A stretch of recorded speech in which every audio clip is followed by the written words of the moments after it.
The cold arrived before the orders did. In the forests of the Ardennes, winter settled in with a kind of finality that left no room for comfort or preparation. Snow muted sound, fog erased distance. And somewhere ahead, unseen and unheard, an enemy was already moving. For the American infantrymen, there was no warning shot, no dramatic announcement of what was coming, only the sudden realization that the war had changed overnight. This was the Battle of the Bulge, and it would be fought first, last, and longest by infantry on the ground. When the German offensive erupted in December of 1944, it struck at what appeared to be a quiet sector. Many American units in the Ardennes were under strength, refitting or newly arrived from training. The assumption was simple: this was a place to rest, not a place where history would turn. That assumption lasted only hours. Artillery fire shattered the stillness. Roads vanished under columns of armor. Infantry positions were isolated without warning. For American foot soldiers, the front lines ceased to exist in any recognizable way. Companies fought cutoff. Platoons held crossroads with no idea who was to their left or right. Orders came late, if they came at all. And yet, the line did not collapse. Because infantry held, men with rifles and machine guns occupied frozen foxholes in ruined villages, not because they were ordered to die there, but because delaying mattered more than surviving comfortably. Every roadblock slowed the advance. Every defended town disrupted the timetable. Every hour bought time the German plan could not afford to lose. The conditions were brutal. Temperatures dropped well below freezing. Winter clothing was often inadequate. Medical evacuation was uncertain at best. Trench foot, frostbite, and exhaustion became as dangerous as enemy fire. Sleep came in minutes, not hours. Food was cold when it arrived at all. Yet infantry units continued to fight, often without artillery support, sometimes without ammunition to spare. This was not glamorous warfare.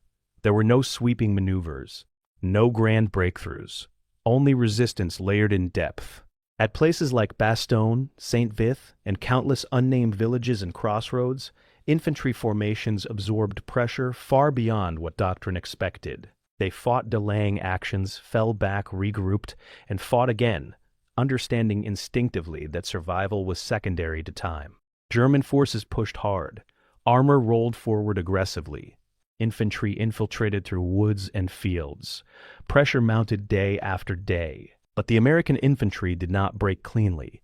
Instead, it bent, anchored itself, and forced the offensive to slow. The enemy gained ground, but not speed. Fuel burned faster than it could be replaced. Coordination faltered. Momentum leaked away. When Allied air power returned and counterattacks began, the balance shifted rapidly. What had been defense became containment. Containment became pressure. Pressure became collapse. By the time the battle ended, the cost was immense. Entire units had been worn down. Casualties were staggering. But the German offensive had failed, not because of one decisive blow, but because infantry resistance had denied it the time and freedom it needed to succeed. The story of U.S. infantry in the Battle of the Bulge is not one of sudden victory. It is a story of endurance, of holding ground long enough for help to arrive, of men fighting through cold, confusion, and isolation because someone had to. It reminds us that wars are not stopped only by generals or grand strategy, but by infantrymen in frozen forests who refuse to give way when everything says they should. Tonight, we return to those foxholes and forest roads, to the quiet suffering that slowed a last great gamble, to the men whose resistance turned crisis into recovery. This is the story of the U.S. infantry in the Battle of the Bulge.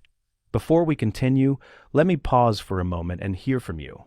Where in the world are you tuning in from right now? And what time is it for you there? Is this a late-night listen, an early morning start, or a quiet moment carved out just to sit with history? And if these long, immersive journeys into the past help you slow down, reflect, or truly appreciate the human weight behind these battles, I hope you'll consider subscribing. If this feels like a place you want to return to, then stay with me. Settle in. This is the Battle of the Bulge, from the ground. December 11th, 1944. Private First Class Francis Curry sits in a frozen foxhole along the German border, pencil trembling in numb fingers as he writes to his mother in upstate New York. The 20-year-old rifleman with the 120th Infantry Regiment pauses, searching for words to describe his current assignment. "It's boring here," he finally writes, breath misting in the winter air. "Nothing ever happens in this place." Around him, the Ardennes forest stretches in silent whiteness, snow-laden pines concealing what lies just miles away across the German frontier. Curry folds the letter carefully, tucks it inside his jacket, and returns to the monotonous routine of watching an empty tree line. He has no way of knowing that within 5 days, this boring sector will explode into the largest battle ever fought by the United States Army, and his life will never be the same. The sector Curry and thousands of other American soldiers occupied that December had earned a peculiar nickname among the troops. They called it the Ghost Front. Stretching 88 miles through the forests and hills of Belgium and Luxembourg, this portion of the Western Front had seen virtually no combat since American forces reached the German border in September. Unlike the brutal fighting raging to the north near Aachen or the south in Lorraine, the Ardennes remained eerily quiet. The few skirmishes that did occur were so minor they barely warranted mention in situation reports. Soldiers joked that they had been sent to a rest home for tired divisions, a place where units could recover from the savage autumn battles. The woods were beautiful in their winter silence, almost peaceful, but military textbooks taught a lesson these men had not yet learned. Quiet sectors are quiet for a reason, and sometimes that reason is that your enemy is waiting for the perfect moment to strike. The American command structure had made a calculated decision about the Ardennes. General Omar Bradley's 12th Army Group needed to concentrate forces for planned offensives to the north and south. The terrain in the Ardennes, with its dense forests, narrow roads, and steep ravines, was considered unsuitable for large-scale armored operations. German military doctrine held the same view. In 1940, Hitler's forces had exploited this assumption by driving through the impassable Ardennes to conquer France in 6 weeks. But that was ancient history now, the Americans reasoned. Germany was in retreat, its armies depleted, its resources exhausted. Intelligence assessments confidently predicted the enemy lacked the fuel, the manpower, and the equipment for any significant counteroffensive. So the 88-mile line was held by just 4 divisions, where military doctrine called for at least 15. The math was simple and terrifying. Each division stretched across 22 miles of front, when the standard defensive deployment called for no more than 5 miles per division. The soldiers in their foxholes didn't need advanced mathematics to understand their vulnerability. They could look left and right and see nothing but empty forest between their positions and the next friendly unit. Among the units manning this dangerously thin line was the 106th Infantry Division. They had arrived in the sector on December 11th, exactly 5 days before Hitler's offensive would begin. The division's soldiers were young, averaging 22 years old and green in every sense that mattered. Not one man in the division had fired a shot in combat.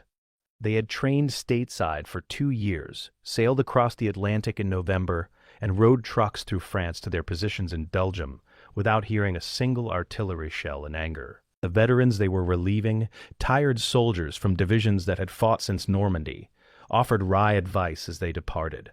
"Enjoy the vacation," one sergeant told a nervous replacement. "Only thing you'll kill here is time." The fresh-faced soldiers of the 106th wanted to believe him.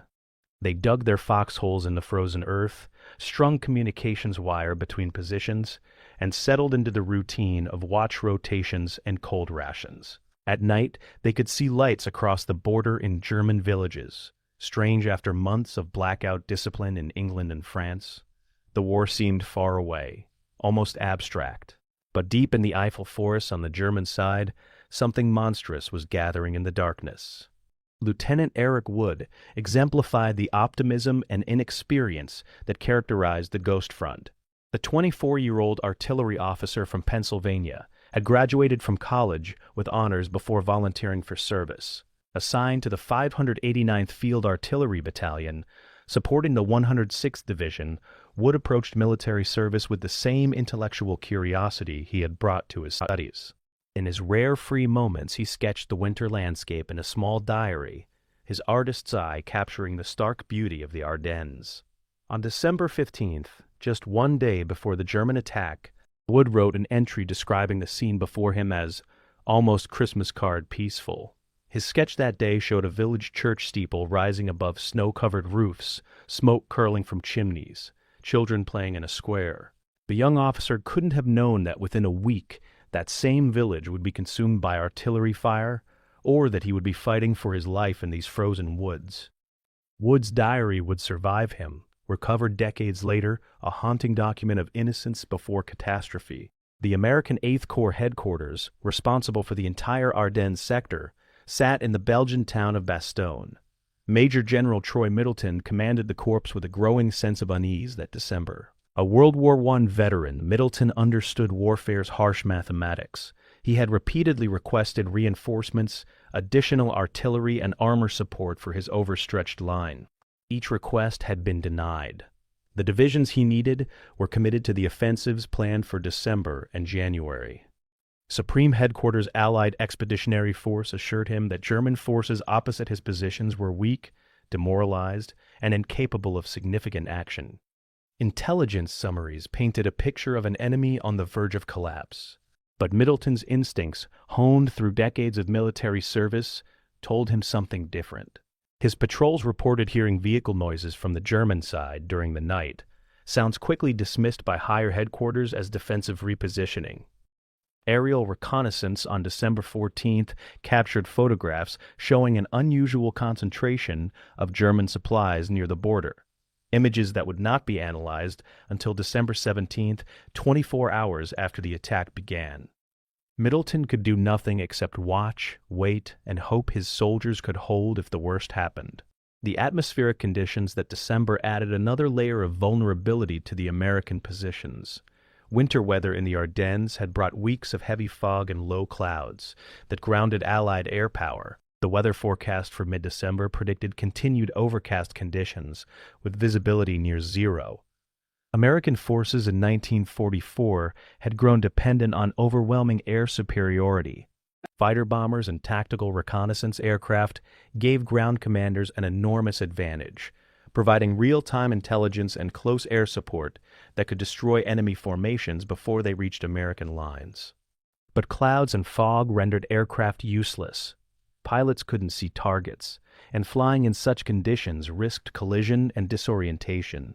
The grounded planes sat on airfields in France and England, while weathermen predicted the fog would persist through Christmas. German meteorologists were studying the same weather patterns and reaching the same conclusions. For Hitler's planners, the forecast was perfect. Their ground forces would advance under a protective blanket of clouds that negated America's air advantage. The Americans sitting in their foxholes, staring into fog-shrouded forests, had no idea that the very weather that made their days miserable and boring was exactly what their enemy needed for a massive surprise attack. The defensive positions themselves reflected the assumptions that governed American deployment in the Ardennes. The soldiers had dug foxholes and established observation posts, but these were not the elaborate trench systems and bunker complexes that characterized other sectors of the Western Front. There were no tank traps, no extensive minefields, no depth to the defensive positions. The thinking was simple. This was a quiet sector, and extensive fortification wasn't worth the effort. If the Germans did attack, it would be a limited spoiling assault that could be handled by the forces in place until reinforcements arrived. But this thinking ignored a critical geographic reality. The American positions included a bulge, a salient that jutted eastward into German-held territory. This was the Schnee Eifel, a ridge of high ground that the Americans held because giving it up would yield observation points to the enemy. Military doctrine, since ancient times, has warned about salients. They offer defensive advantages but create a trap if the base of the salient is cut. The soldiers of the 106th Division, holding the Schnee Eifel, were positioned in exactly such a trap.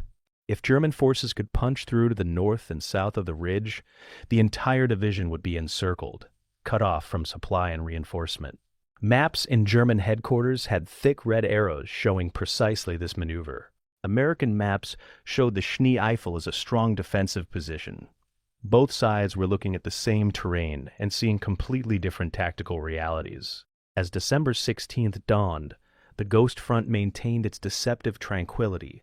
Morning reports filed by American units noted nothing unusual. The night had been quiet except for the typical sounds of an active front. Occasional mortar fire, nervous sentries firing at shadows, the distant rumble of vehicles. Officers conducted routine inspections of their positions. Cooks prepared breakfast in field kitchens behind the lines. Chaplains organized plans for Christmas services just 9 days away. Mail clerks sorted packages from home filled with cookies and Christmas cards. Private Curry's letter to his mother sat in a mailbag waiting for transport to the rear. Lieutenant Wood cleaned his service pistol and checked his maps, preparing for another uneventful day of fire support coordination.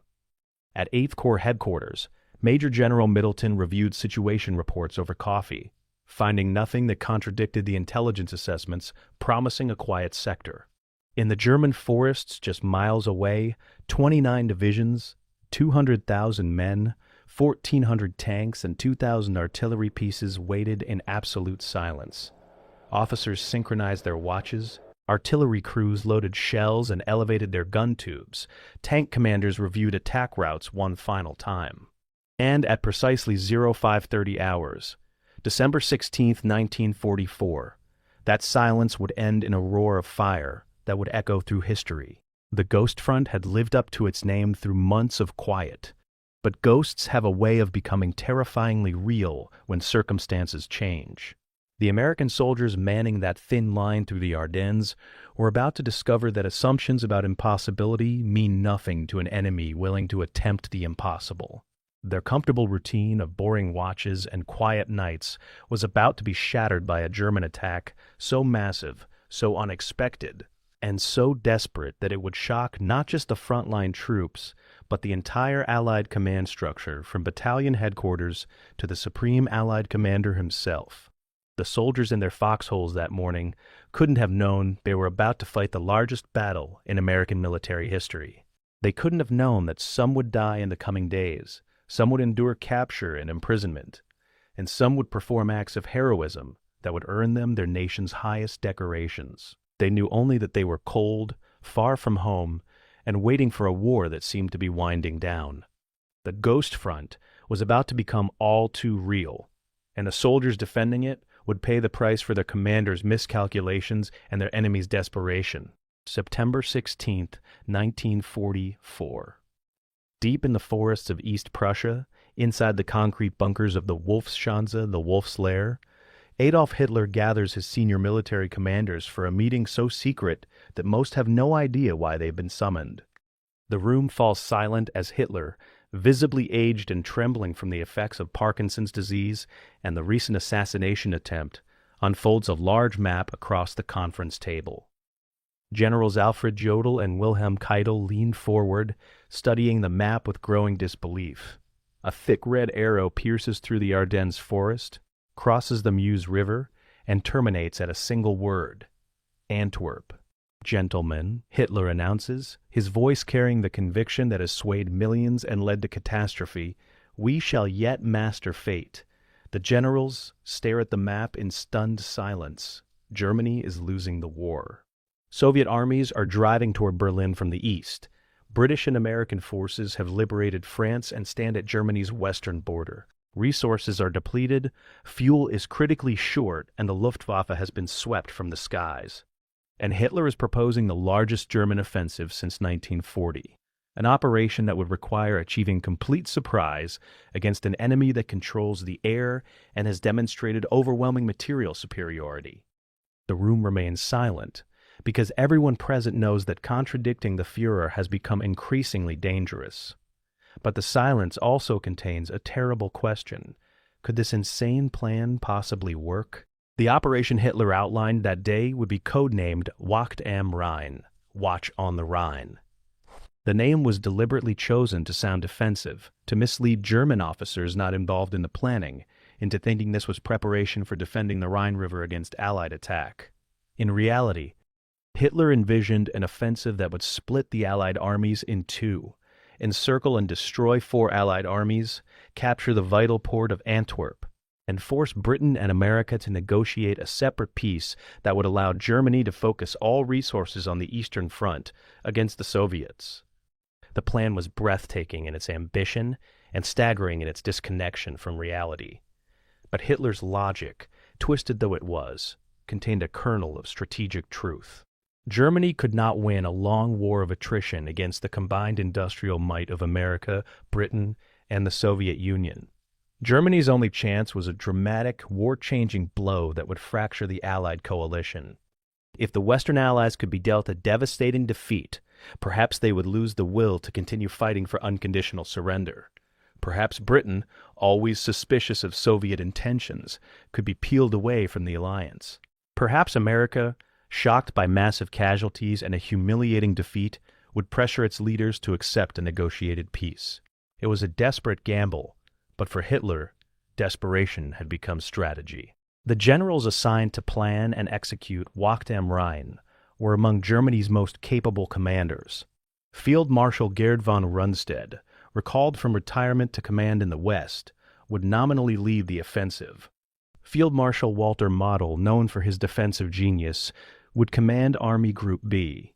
Under Model's command, 3 armies would lead the assault. General Hasso von Manteuffel's 5th Panzer Army would strike in the center, aiming for the Meuse River crossings. General Erich Brandenberger's 7th Army would protect the southern flank, and SS General Sepp Dietrich's 6th SS Panzer Army would deliver the main blow in the north, driving through to Antwerp. These were not incompetent men. They had fought on every front of the war. They understood logistics, tactics, and operational art. And as they studied Hitler's plan in detail during October and November, they reached a collective conclusion. The plan was impossible. The Ardennes road network couldn't support the rapid advance required. The fuel supplies didn't exist. The timetable assumed no effective American resistance. The weather requirements were too specific. The entire operation depended on achieving operational surprise against an enemy that had demonstrated consistent intelligence superiority. Von Rundstedt called it a stroke of genius or insanity. Model called it a plan for a corporal, not a field marshal.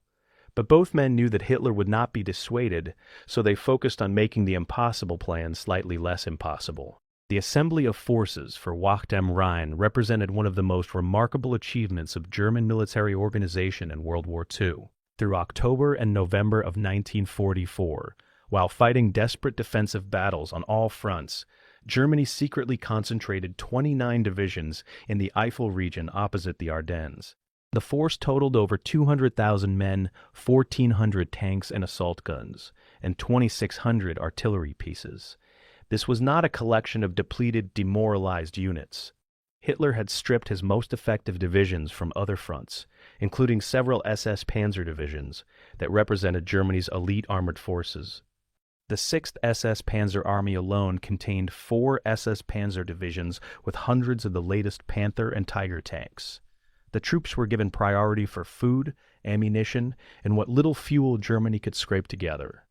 Every aspect of the assembly was conducted under the strictest security measures Germany had ever imposed. Units moved only at night. Radio silence was absolute. Any soldier caught discussing the operation faced immediate execution. Dummy radio traffic in other sectors suggested these divisions remained in their old positions. The deception worked to a degree that shocked even the German commanders. Allied intelligence detected some movement but consistently underestimated the scale and missed the offensive's true objective. The plan's logistics were where operational ambition collided with material reality. German fuel stocks could provide the attacking forces with enough gasoline for approximately 50 miles of advance. The Meuse River, the first major objective, lay roughly 60 miles from the German jump-off positions. Antwerp, the ultimate goal, was over 100 miles distant. The mathematics were brutally simple. German panzers would run dry before reaching their objectives unless they could capture American fuel supplies. Hitler's planners identified several large American fuel depots along the projected routes of advance, including massive storage facilities near Stavelot containing millions of gallons. The plan explicitly stated that combat units were to seize and use enemy fuel stocks. This dependency on capturing enemy supplies to continue an offensive would have been considered military malpractice in any staff college. But Germany had no choice. The Reich's oil production, targeted relentlessly by Allied bombers, could barely meet defensive needs. Every gallon allocated to Wacht am Rhein came at the expense of defending other fronts or training replacement pilots. The offensive would either succeed quickly by capturing American supplies or fail completely when the tanks ran dry.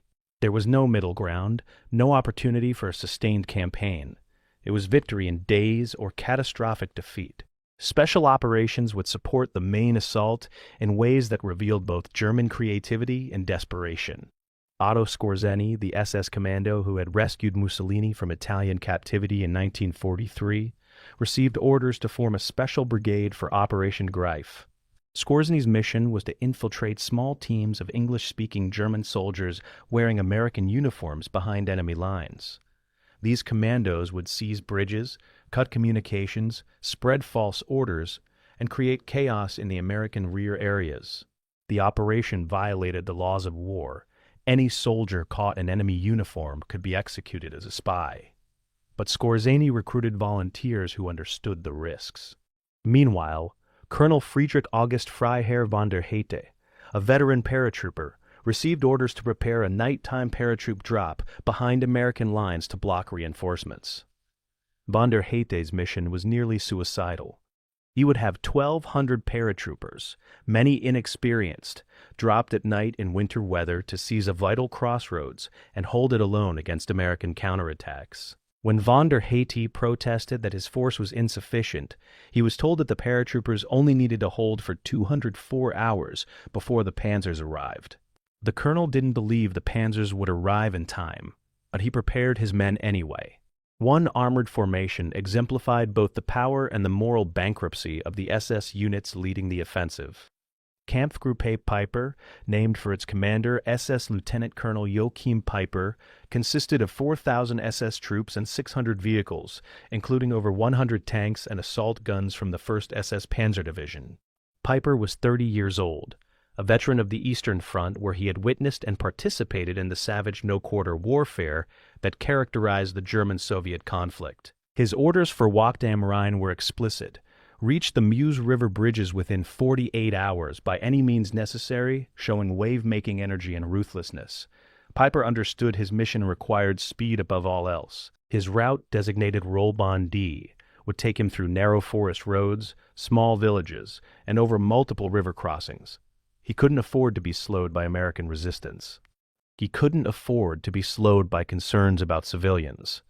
He couldn't afford to be slowed by the rules of warfare that forbade killing prisoners.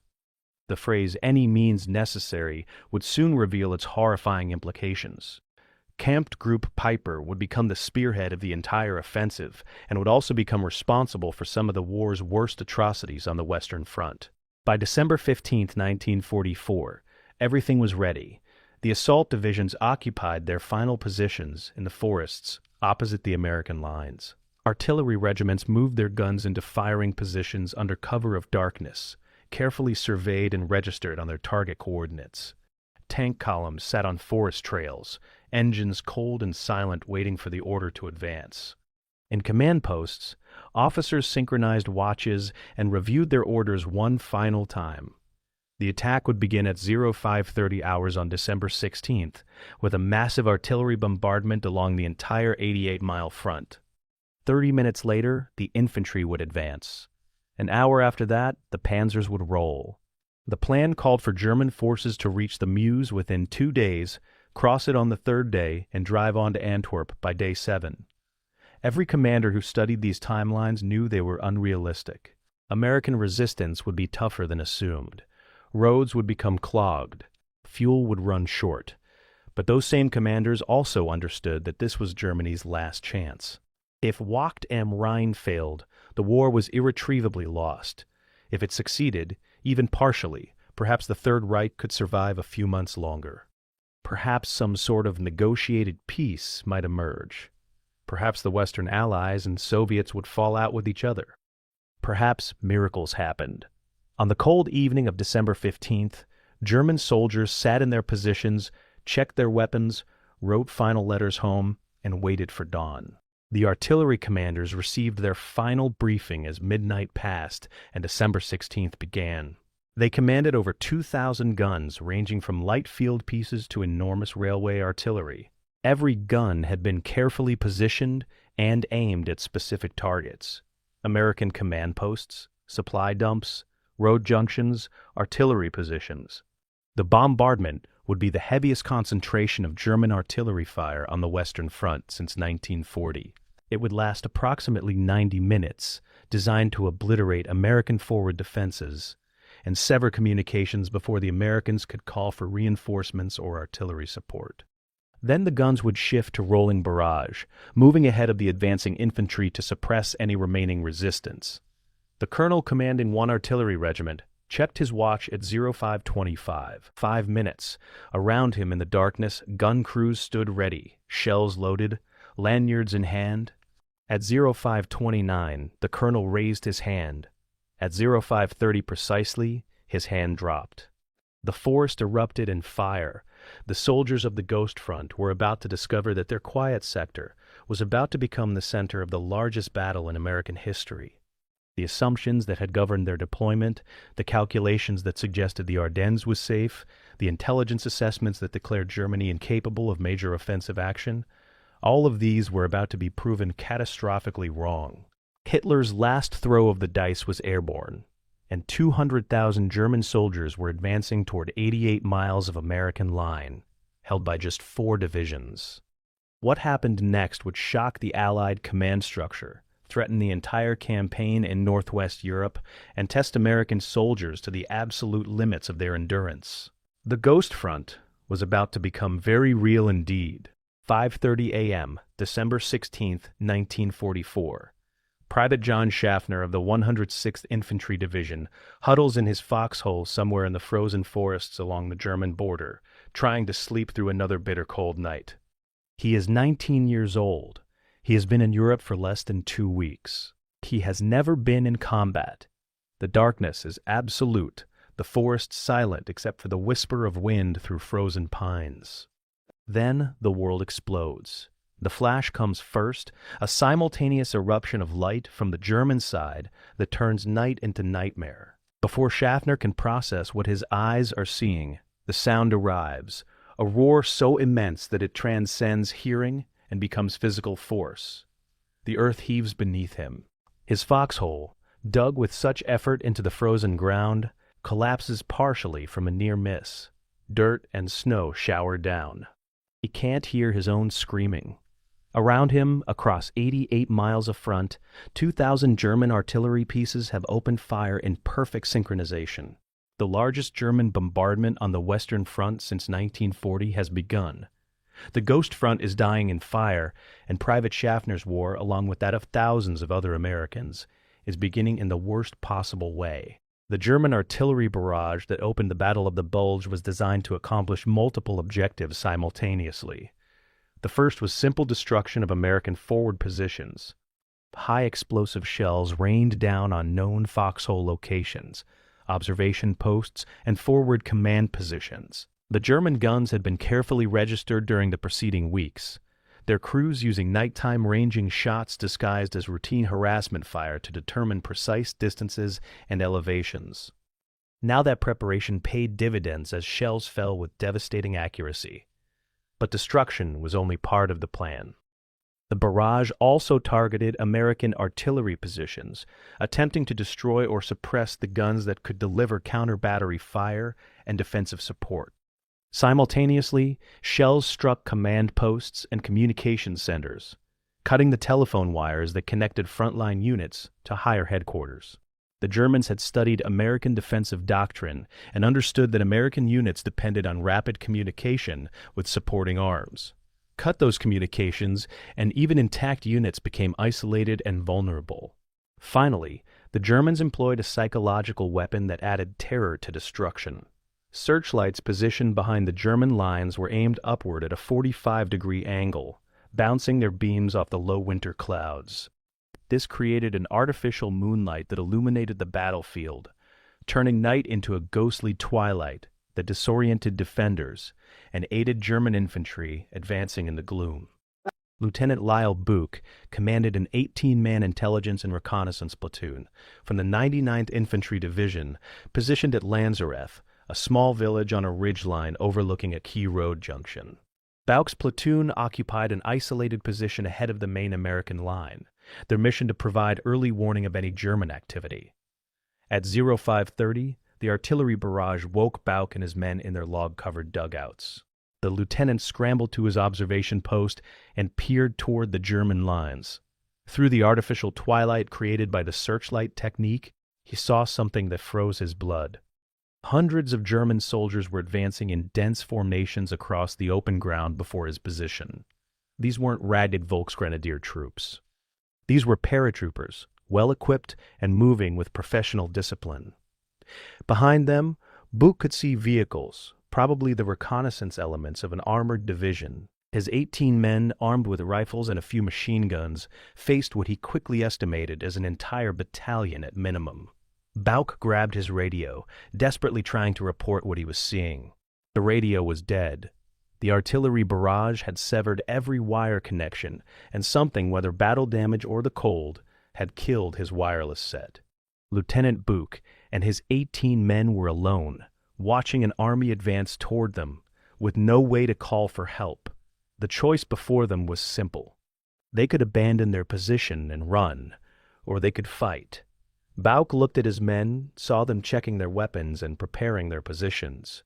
Nobody mentioned retreating. At forward American observation posts all along the 88-mile front, similar scenes unfolded as the initial shock of the bombardment gave way to growing horror at what was emerging from the German forests. Reports began reaching American headquarters, the ones whose communications remained intact, describing attacks by forces far larger than anything intelligence had predicted. But the reports were fragmented, contradictory, and difficult to evaluate. One battalion reported being attacked by an infantry regiment. Another reported tanks, lots of tanks, Panthers and Tigers as far as they could see. A third position reported no attack at all, just heavy shelling. At the 106th Infantry Division headquarters on the Schnee Eifel, the commanding general struggled to understand what was happening. Phone lines to forward positions were dead. Radio communications were spotty. The cold had drained batteries and atmospheric conditions scattered signals. Messengers sent forward often never returned. By 9:30 a.m., fragmentary reports were painting a terrifying picture. American positions to the north and south of the Schnee Eifel were reporting being overrun. The entire 422nd and 423rd Infantry Regiments, 14,000 men, were still holding their positions on the ridge, but disturbing reports suggested German forces were bypassing them to the north and south.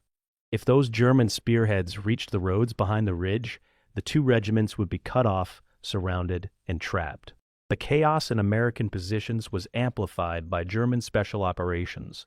Otto Skorzeny's Operation Greif commandos, dressed in captured American uniforms and driving captured American jeeps, penetrated American lines in the confusion following the initial bombardment.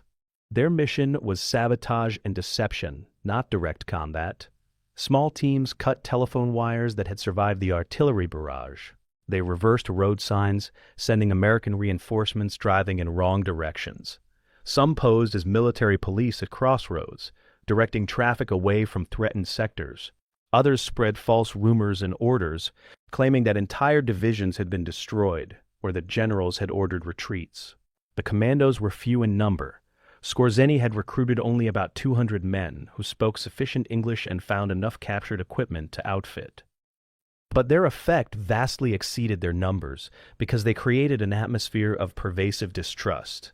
American soldiers began to doubt every order, question every uniform, suspect every vehicle. The psychological impact was devastating. Units that might have reinforced threatened positions hesitated, worried about ambushes.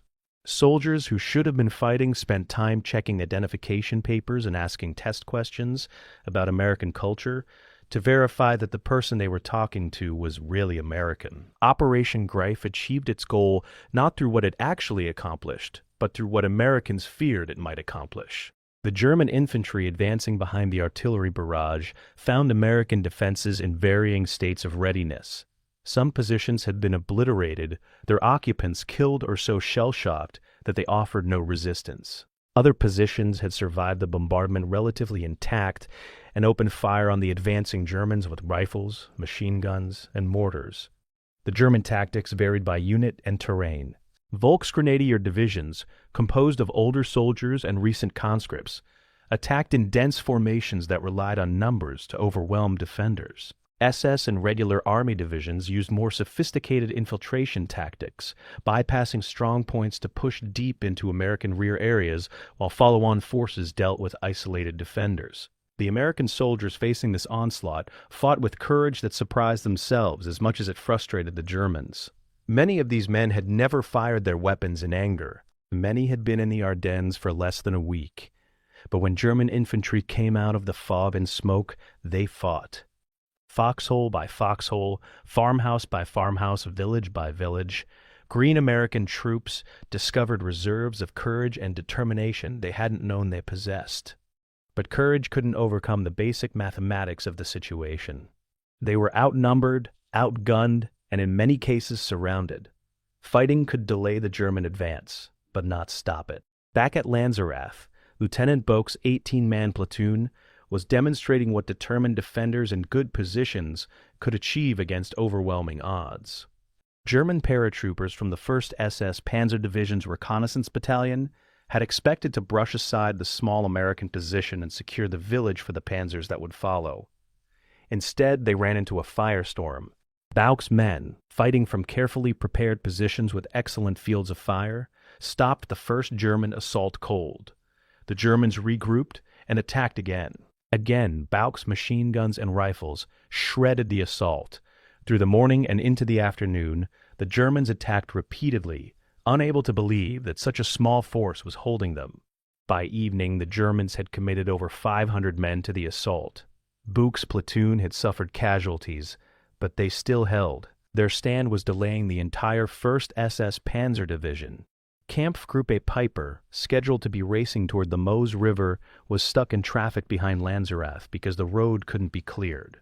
Not until darkness fell and the Germans brought up armored vehicles for a final assault did Buch's position finally collapse. The lieutenant and his surviving men were captured. Later, Bauck would learn that his platoon's stand, 18 men holding against hundreds for most of a day, had disrupted the German timetable by nearly 24 hours. That delay would have consequences that rippled through the entire battle. But on the evening of December 16th, wounded and captured, Boke could only wonder if his stand had made any difference at all. Temperature on December 16th remained around 20 degrees Fahrenheit, with deep snow covering the ground. These conditions immobilized units that left the roads. Tanks and trucks that tried to move cross-country bogged down immediately. Infantry slogged through knee-deep snow, exhausting themselves after a few hundred yards. The road network became the only viable avenue for rapid movement, which created massive traffic jams as German units converged on the limited number of roads leading west. The Ardennes had never been suitable for large-scale mobile warfare, which was exactly why the Americans had considered it a quiet sector. Now the Germans were discovering the same terrain limitations. Panzers sat idle on forest trails, unable to advance because infantry ahead of them were still clearing American positions. Artillery trying to move forward to support the infantry couldn't get through the traffic. Supply trucks carrying the precious fuel needed to keep the offensive moving were stuck miles behind the front. By nightfall on December 16th, the German offensive was already behind schedule. The plan had called for penetrations of 15 to 20 miles on the first day. Most units had advanced only 5 to 10 miles. In some sectors where American resistance had been particularly stubborn, the Germans had barely moved at all. As darkness fell on December 16th, American commanders at every level struggled to understand what had happened and what to do about it.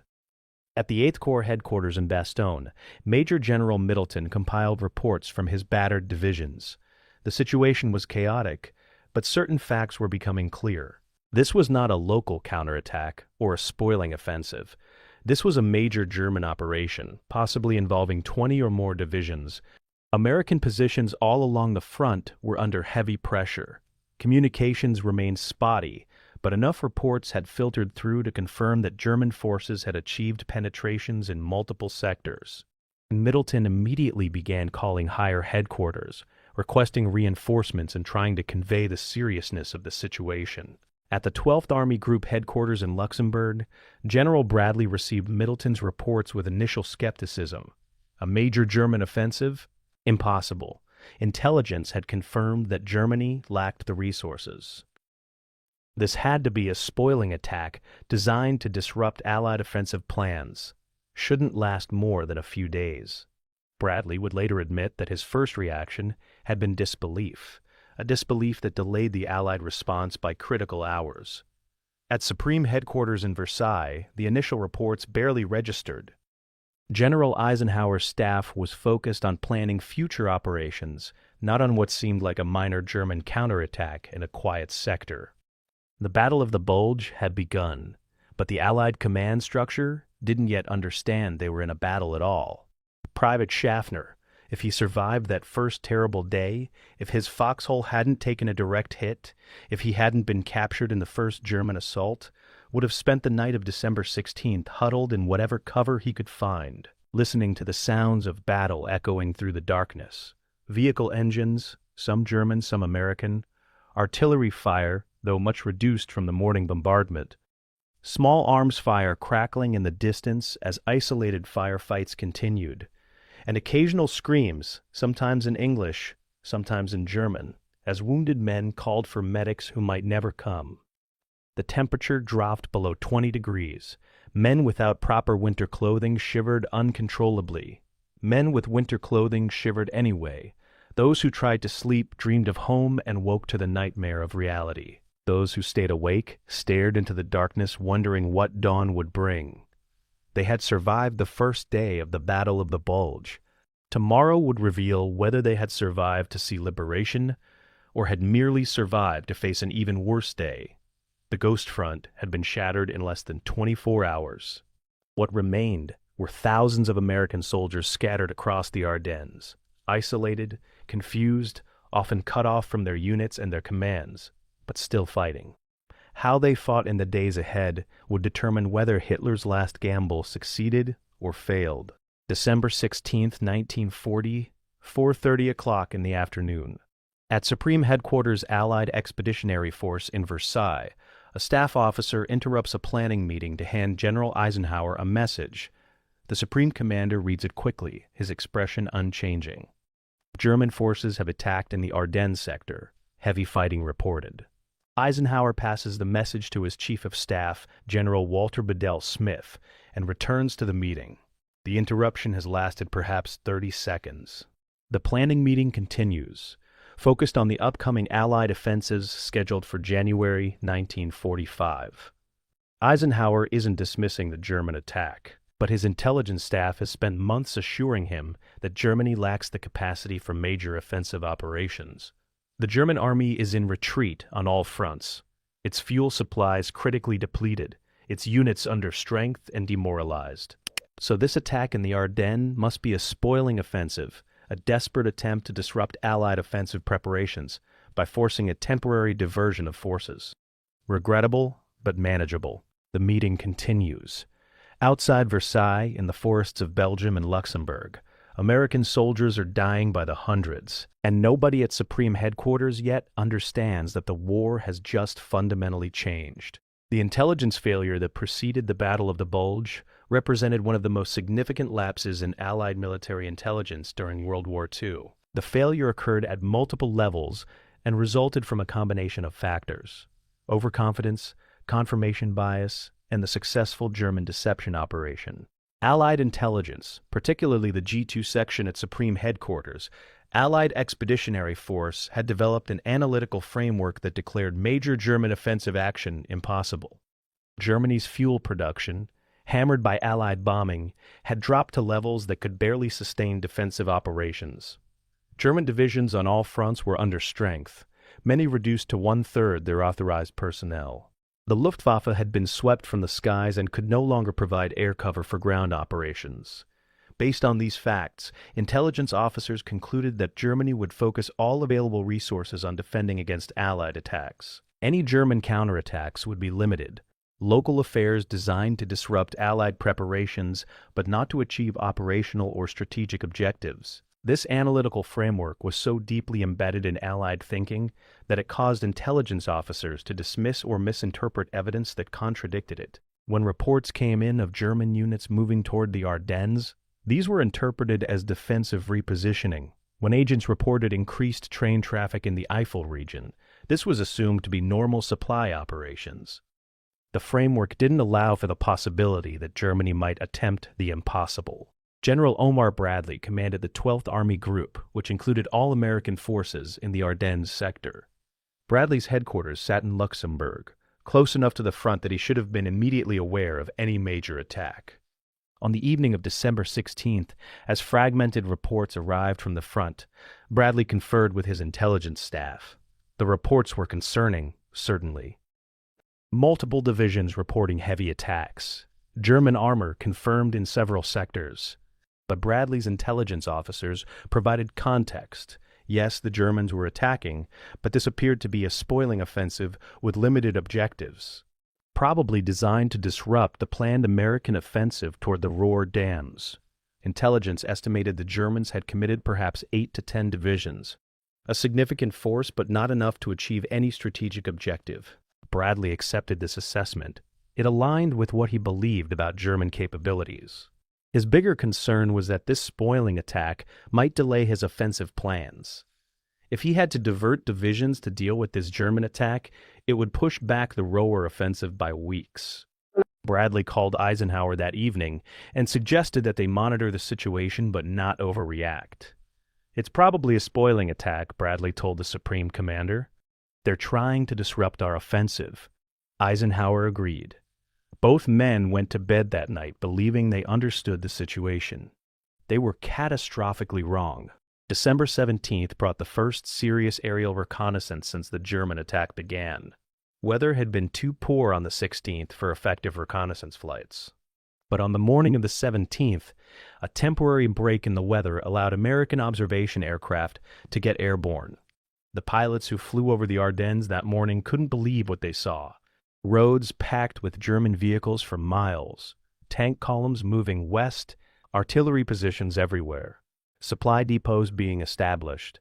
This wasn't a spoiling attack. This was a full-scale offensive involving far more forces than intelligence had estimated. The pilots returned to their bases, the reports triggering alarms throughout the intelligence system. By noon on December 17th, intelligence estimates were being frantically revised. Not 8 to 10 German divisions, 20 divisions, possibly more. Not a spoiling attack. An operational level offensive aimed at achieving a breakthrough. Objectives unknown, but the direction of attack suggested the Germans were driving for the Meuse River. If they crossed the Meuse, they could threaten the entire Allied rear area. Suddenly, the attack in the Ardennes looked very different. This wasn't a nuisance to be managed. This was a crisis that threatened the entire Allied campaign in Northwest Europe. Eisenhower grasped the situation's seriousness during a conference on December 17th at Verdun, a meeting that has become legendary in American military history. Eisenhower had ordered his top commanders to Verdun to assess the situation and coordinate response. The meeting included Bradley, General George Patton commanding the Third Army to the south, and other key commanders. Eisenhower opened the meeting by spreading a map across the table and pointing to the German penetrations. "The present situation is to be regarded as one of opportunity for us and not of disaster," Eisenhower announced, his tone broking no argument. The statement was partly genuine strategic assessment and partly psychological leadership. Yes, the German attack had created a crisis, but it had also pulled German forces out of their defensive positions and into the open where they could be destroyed. If the Allies could contain the German advance and then counterattack, they might be able to encircle and destroy a significant portion of Germany's remaining mobile reserves. The disaster could become an opportunity, but first, they had to stop the German advance. Eisenhower turned to his commanders and asked the critical question. What forces could they commit, and how fast could those forces move? The only significant Allied reserves available were the 82nd and 101st Airborne Divisions, both refitting in France after the bloody Operation Market Garden in the Netherlands. These were elite units, proven in combat, but they were infantry divisions without organic armor or heavy artillery. Still, they were the only immediately available forces that could reach the Ardennes within 48 hours. Eisenhower committed both divisions, ordering them to move to the Ardennes immediately. The 101st would move to Bastogne, the critical road junction in the center of the German advance. The 82nd would deploy further north to help contain the German penetration there. But 2 divisions, even elite divisions, wouldn't be enough to stop 20 German divisions, supported by over 1,000 tanks. Eisenhower needed more. He needed divisions that could counterattack, push back the German penetrations, and restore the front line. The only force capable of that was George Patton's Third Army, currently engaged in offensive operations far to the south in Lorraine. Eisenhower turned to Patton. How fast could Third Army disengage from its current offensive, pivot 90 degrees north, and attack the southern flank of the German penetration? Patton's answer would become one of his most famous statements. "I can attack with 3 divisions in 48 hours. The room fell silent. Everyone present understood the logistical magnitude of what Patton was proposing. Patton wasn't engaging in his typical braggadocio. His staff had actually prepared contingency plans for precisely this scenario, possibly anticipating that the Germans might attempt something in the Ardennes. But even with contingency plans, what Patton was proposing required military logistics on a scale rarely attempted. The Third Army consisted of over 250,000 men and 133,000 vehicles. Disengaging from combat operations, turning those forces 90 degrees, moving them over 75 to 150 miles on winter roads, and then going immediately into offensive operations against a fresh enemy was the kind of operation that normally took weeks to plan and execute. Patton was promising to do it in 2 days. His staff knew the real timeline would be closer to 4 days, but even that was extraordinary. The movement would require using every road in eastern France and Luxembourg simultaneously. Traffic would be continuous, day and night. Units would have to move with minimal rest. Supply lines would be stretched to breaking point. But Patton and his staff believed they could do it. Eisenhower, recognizing that he had no better option, approved the plan. Third Army would begin its pivot on December 19th. The first attacks would hit the southern shoulder of the German penetration around December 22nd. If Patton's divisions could break through to Bastogne and link up with the 101st Airborne, it would stabilize the entire situation. The decisions made at Verdun on December 17th represented a turning point in the battle, though nobody at the meeting could know that yet. Eisenhower had committed his strategic reserve and ordered a massive redeployment of forces. But those forces would take time to arrive. The 82nd and 101st Airborne couldn't reach the Ardennes until December 18th at the earliest. Patton's Third Army wouldn't be ready to attack until December 22nd or later. That meant that for at least 5 days, possibly longer, the only forces standing between the German panzers and the Meuse River were the battered remnants of the divisions already in the Ardennes, plus whatever local reserves could be scraped together. Those 5 days would determine whether the German offensive achieved its objectives or stalled short of success. Everything now depended on whether American forces already engaged could hold long enough for reinforcements to arrive. The soldiers in the Ardennes, most of whom had no idea that help was coming, would have to fight the most important defensive battle in American military history with the forces they had on hand. At 12th Army Group headquarters, Bradley studied the latest situation maps with growing alarm. The German penetration was deepening by the hour. Multiple American units reported being surrounded or cut off. Communications remained chaotic. The full extent of the disaster was still unclear, but Bradley could see enough to understand that this was far worse than a spoiling attack. This was a genuine crisis that threatened to unhinge the entire Allied position in northwest Europe. Bradley's biggest concern was the speed of the German advance. If the panzers reached the Meuse River and crossed it before American reinforcements arrived, they could drive deep into the Allied rear, threatening supply depots, headquarters, and communication centers. The entire Allied logistical system in Northern Europe depended on a relatively small number of ports and rail lines. If the Germans could interdict those lines, even temporarily, it would cripple Allied offensive capabilities for months. Bradley picked up the phone to call Montgomery, commanding the 21st Army Group to the north. The two generals had a difficult relationship, but this was no time for rivalry. If the German breakthrough reached sufficient depth, it might be necessary to place all forces north of the penetration under Montgomery's command to ensure unified direction. Bradley hated the idea, but he hated the idea of losing the war even more. As night fell on December 17th, the full scale of the intelligence failure became undeniable. Germany had achieved complete operational surprise with a force of nearly 30 divisions. Allied intelligence had missed the assembly of over 200,000 men, 1,400 tanks, and 2,600 artillery pieces in a theater where Allied air superiority should have made such a concentration impossible. The failure would be studied for decades by intelligence professionals, military historians, and anyone interested in how institutions could be so fundamentally wrong. Part of the explanation lay in German operational security, which had been truly exceptional. But part lay in Allied overconfidence and the tendency of intelligence officers to interpret evidence to fit pre-existing analytical frameworks, rather than adjusting frameworks to fit evidence. The Germans had been able to hide in plain sight because Allied intelligence officers couldn't conceive that Germany would attempt what Hitler had ordered. It was too bold, too risky, too dependent on factors Germany couldn't control. It was, in short, exactly the kind of desperate gamble that a losing power might attempt when it had nothing left to lose. The Ghost Front had been quiet because American intelligence had convinced itself that it would remain quiet. Now American soldiers were paying the price for that conviction in blood. December 17th, 1944, dawn.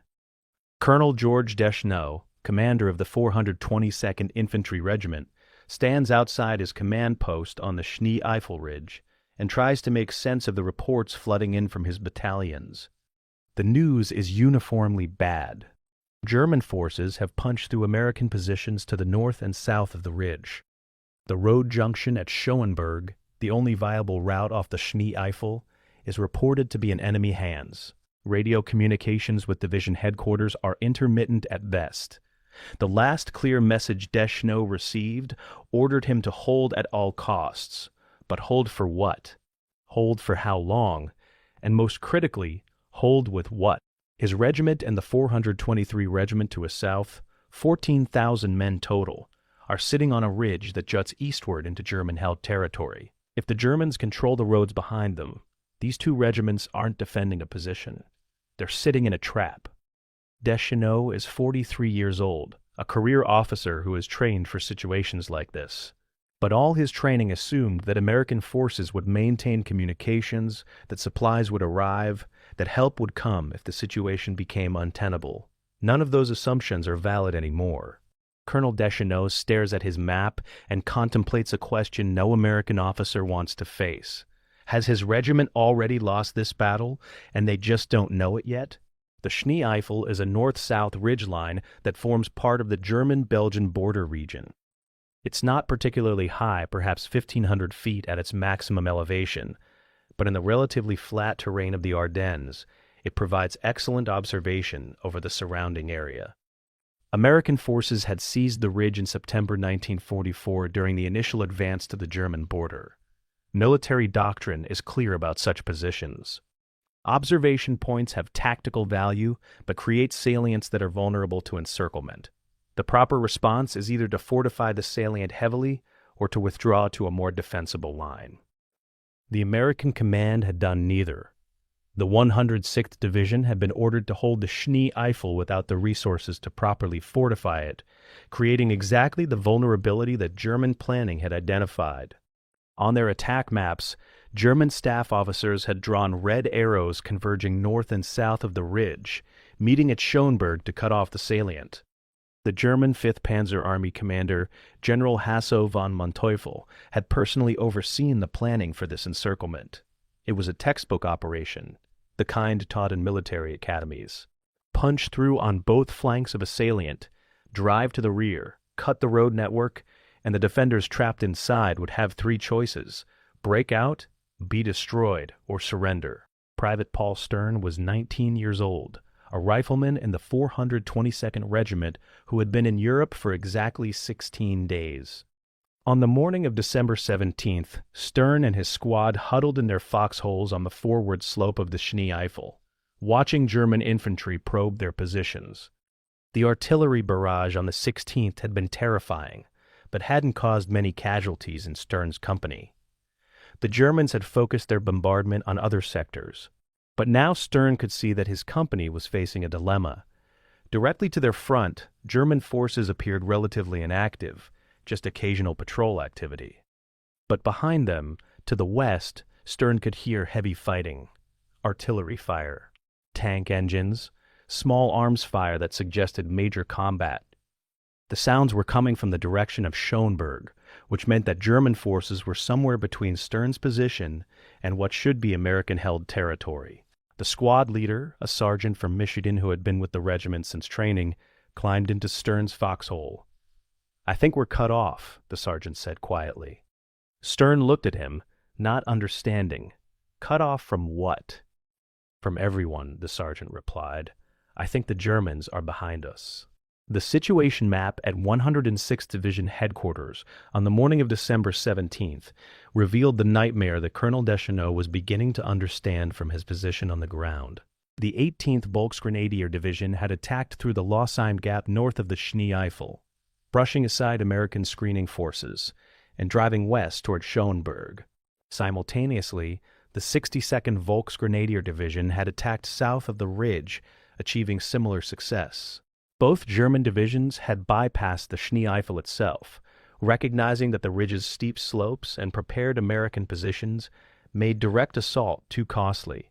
Instead, they had gone around, and by the morning of December 17th, they had cut the primary road linking the Schnee Eifel to American-held territory. The 422nd and 423rd Regiments were encircled.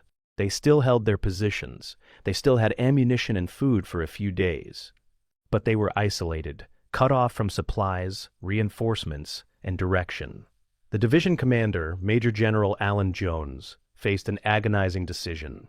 Order an immediate breakout while the encirclement was still relatively porous, which would mean abandoning positions and equipment and attempting to fight through German forces with units that had never conducted such an operation, or order the regiments to hold in place, hoping that American counterattacks could reopen the road and restore the situation.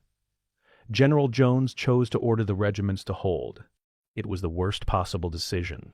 December 18th brought no improvement to the situation on the Schnee Eifel. If anything, the encirclement tightened as German forces consolidated their positions. Radio messages from division headquarters continued to order the trapped regiments to hold their positions. "Help is coming," the messages promised, but no help came. The soldiers on the Schnee Eifel could hear fighting in the distance as American forces tried to break through to them, but those American attacks were being beaten back by German defenders who had established strongpoints on all the roads. Supply became a critical concern. The regiments had perhaps 3 days of rations. Ammunition stocks were adequate for defensive fighting, but would deplete quickly if they had to conduct offensive operations to break out. Medical supplies were limited. The cold was brutal, with nighttime temperatures dropping below 20 degrees Fahrenheit, and many soldiers had only summer-weight clothing. Trench foot, caused by prolonged exposure to cold and wet conditions, began appearing among the soldiers. Men who could barely walk weren't going to be able to fight their way through German lines. The situation was deteriorating not because the Germans were attacking, but because time and isolation were destroying the combat effectiveness of 2 entire regiments. December 19th began with a desperate decision. Colonel Deschanel, after conferring with the commander of the 423rd Regiment, decided they had to attempt a breakout. No supplies had arrived. No reinforcements had broken through. Radio messages from division headquarters had ceased. The regiments were on their own, and staying in position meant slow starvation and frostbite followed by eventual surrender anyway. Better to try to fight their way out. The breakout began at 9 o'clock in the morning. The plan was simple because complicated plans were impossible with disrupted communications and exhausted troops. The regiments would concentrate their forces, leave behind anyone too wounded to walk, and attack westward toward Schoenberg, attempting to punch through the German encirclement and reach American lines. What happened next demonstrated the difference between planning an operation and executing it under combat conditions. The American forces, many of whom had barely slept in 3 days and had been eating minimal rations, advanced in loose formations through the snow. German forces, expecting exactly this move, had established defensive positions with machine guns sighted to cover the likely approach routes. The American breakout ran straight into prepared defensive fire. Within 30 minutes, the attack stalled. Within an hour, it was clear the attack had failed. Over 300 Americans lay dead or wounded in the snow. The survivors fell back to their starting positions, demoralized and understanding that they had just attempted and failed their best chance at escape. By 2 o'clock in the afternoon on December 19th, Colonel Deschenaux faced the hardest decision any commander can face. His regiment was out of options. They had tried to break out and failed. German forces surrounded them. Staying in position meant watching his soldiers slowly freeze and starve. No relief was coming. The colonel could hear artillery fire in the distance as German shells began falling on his command post. He looked around at his staff officers, seeing exhaustion, resignation, and the terrible understanding that they all knew what had to happen next. Deschenaux gave the order that would haunt him for the rest of his life. "We're surrendering. Destroy the weapons. White flags." His staff officers stared at him. One started to protest, but Deschenaux cut him off. "There's no other choice. I won't watch these men die for nothing." The order spread through the regiment. Soldiers smashed rifles, destroyed machine guns, poured water down mortar tubes to ruin them. White flags improvised from undershirts and medical bandages appeared throughout the position. German soldiers, initially cautious, approached the American lines. By 4 o'clock in the afternoon, over 7,000 American soldiers from the 422nd and 423rd Infantry regiments were prisoners of war. It was the largest American surrender since Bastogne in 1942, and it happened not because soldiers refused to fight, but because the tactical situation had become impossible and no help had arrived in time. Among the prisoners marching east into Germany that evening was a young soldier who would later become one of America's most famous authors. Kurt Vonnegut was a private in the 423rd Regiment, a scout with battalion headquarters. Like thousands of others, Vonnegut had endured the artillery barrage, the encirclement, the failed breakout, and finally the surrender. He walked into captivity with his hands raised, joining a column of prisoners that stretched for miles. The prisoners would be marched to railheads, loaded onto boxcars, and transported to prisoner of war camps deep in Germany. Vonnegut would end up in Dresden, where he would survive the Allied firebombing of that city in February 1945 by sheltering in a slaughterhouse meat locker. That experience would haunt him for decades and eventually become the basis for his novel Slaughterhouse 5, one of the most powerful anti-war books in American literature. But on the evening of December 19th, marching through snow toward an uncertain fate, Vonnegut was just another scared prisoner, wondering if he would survive the war, survive the camps, survive the cold. The Schnee Eifel had claimed 14,000 American soldiers. Over 7,000 were now prisoners. Casualties from the fighting approached 2,000 killed and wounded. Only a few hundred managed to escape through the German lines in small groups over the following days. The loss of 2 entire regiments sent shockwaves through the American command structure. 7,000 prisoners was an enormous blow to American prestige and morale. But the tactical impact was even more serious. The German forces that had encircled and captured the Schnee Eifel regiments were now free to continue their advance westward. They didn't have to worry about American forces on their flanks. They didn't have to commit troops to guard or reduce the pocket. The surrender freed multiple German divisions to focus on their primary missions, advancing toward the Meuse River and Antwerp. The collapse of the Schnee Eifel position created a gaping hole in the American defensive line that would take days to fill. Other American units, seeing what happened to the trapped regiments, would have to fight with the knowledge that help might not arrive in time. that surrender might be their eventual fate, too. The psychological impact was immense. Every soldier in the Ardennes would wonder, could that happen to me? Would I surrender, or would I keep fighting even in a hopeless situation? These questions don't have easy answers, and every soldier would have to answer them for himself in the terrible days ahead. The surrender on the Schnee Eifel remains controversial among military historians and veterans. Some argue that Colonel de Chenot made the only humane decision possible, that continuing to fight would have achieved nothing except more casualties.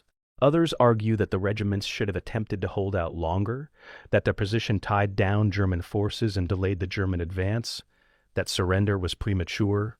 The truth lies somewhere between these extremes. The tactical situation was genuinely hopeless, but the decision to hold in place on December 17th and 18th, rather than attempting an immediate breakout, was the critical error. By December 19th, German forces had so thoroughly surrounded the position that escape was nearly impossible.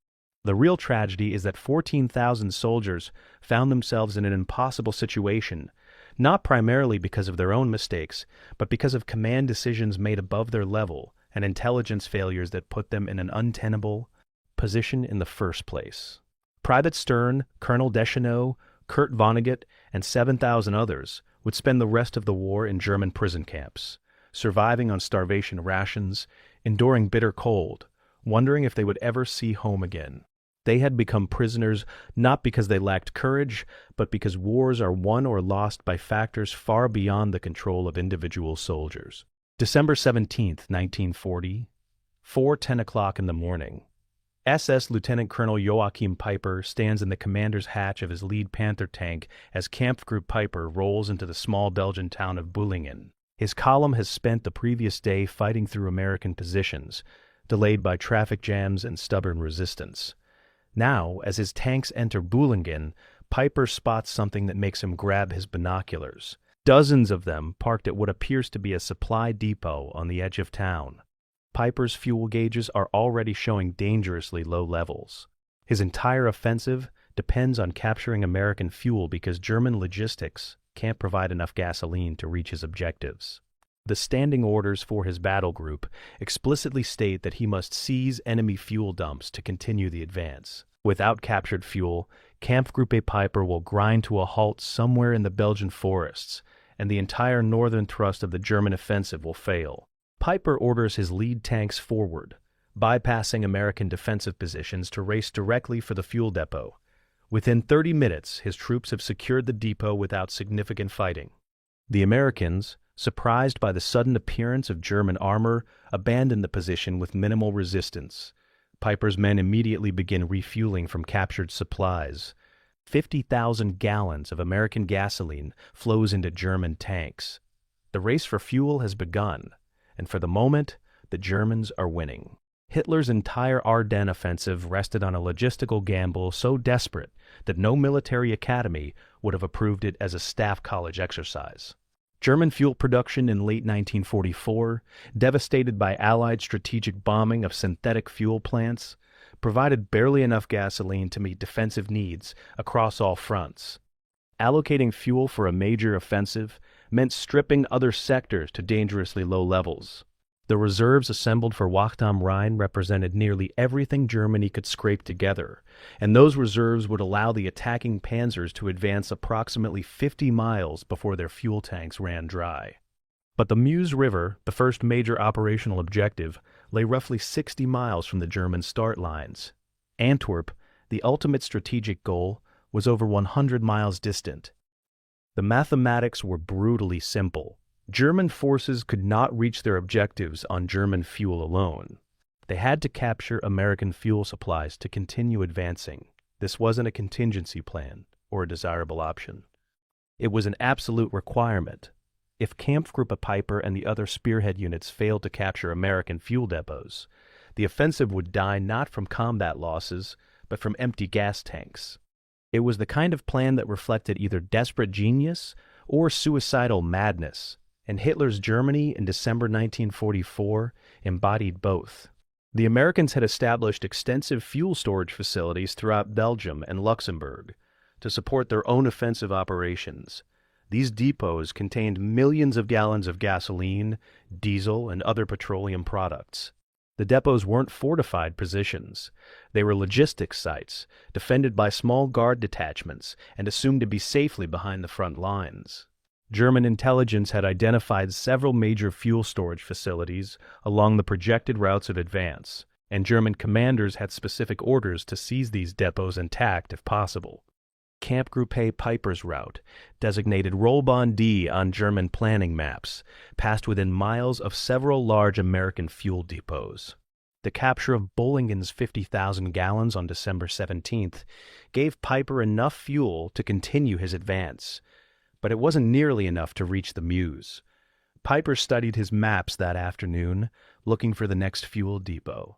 His intelligence briefing had mentioned a massive American fuel storage facility near the town of Stavelot, estimated to contain over 2.5 million gallons. If Piper could seize that depot, his battle group would have enough fuel to reach the Meuse and possibly beyond.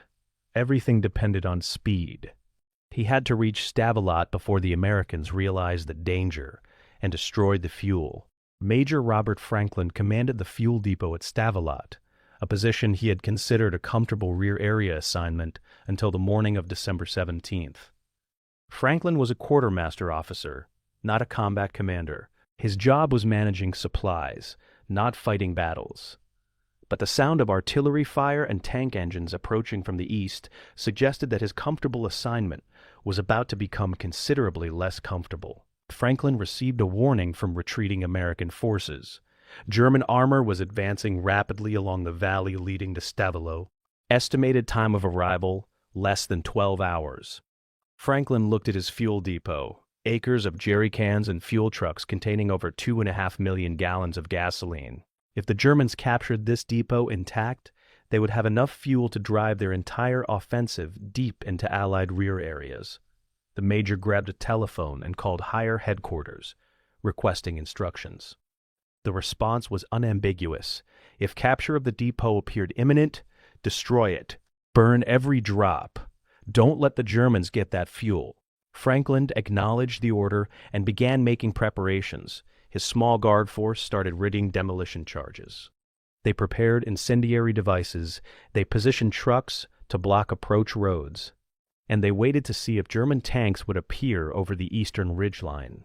Piper's advance toward Stavelot on December 17th and 18th demonstrated both the power and limitations of armored spearhead tactics. When roads were open and resistance light, Camp Group Piper could advance at speeds that amazed even Piper himself. His column covered 15 to 20 miles in a few hours, brushing aside scattered American defenders and bypassing strong points too formidable to assault quickly. But when resistance stiffened or terrain constraints slowed the advance, the entire battle group ground to a halt. Late on December 17th, Piper's lead tanks approached a bridge over the Amblev River near Stavelot. The bridge was small, narrow, and according to Piper's maps, the only viable crossing point for miles. As his lead Panther approached the bridge, American engineers detonated demolition charges. The bridge collapsed into the river. Piper stared at the wreckage in frustration. His fuel gauges were dropping. The massive fuel depot at Stavelot lay just 2 miles beyond the river. But without a bridge, those 2 miles might as well be 200 miles. Piper ordered his engineers forward to assess whether they could repair the bridge or construct a bypass. The engineers studied the site and estimated that with a full night's work, they could have the bridge operational by dawn on December 18th. Piper had no choice. He ordered his battle group to halt for the night, while engineers worked on the bridge. Every hour of delay increased the chance that the Americans would destroy the Stavelot fuel depot. December 18th, 8 o'clock in the morning. Piper's engineers have worked through the night and jury-rigged a crossing at the damaged bridge site. It's not elegant, but it will support the weight of his tanks. Piper's lead Panthers roll across, followed by the rest of the battle group. The column races toward Stavelot, encountering scattered American resistance that his overwhelming firepower quickly suppresses. By 9 o'clock, Piper's lead elements enter the outskirts of Stavelot. Major Franklin, watching from an observation post on high ground, sees German tanks entering his sector. He grabs a radio and issues the order he has been dreading. Burn it. Burn everything. American engineers and guards, working with practiced efficiency born of repeated drills, ignite the fuel depot. Flames erupt across the storage area as millions of gallons of gasoline catch fire. The blaze is visible for miles, a towering pillar of black smoke that marks the destruction of enough fuel to supply an armored division for weeks. Piper's lead tank commander radios back to Piper, reporting what he's seeing. The fuel depot is burning. Piper feels rage and frustration wash over him. He has been minutes too late. If his engineers had worked faster, if the bridge demolition had been delayed, if American resistance had been lighter, he would have captured the depot intact. Instead, he's watching enough fuel to complete his mission, go up in smoke. The loss of the Stadelot fuel depot marked the beginning of the end for Kampfgruppe Piper's offensive. Over the next 5 days, Piper's battle group would advance a few more miles, reaching the village of La Glaise and coming within 5 miles of the Moose River. But fuel shortages would increasingly paralyze his force.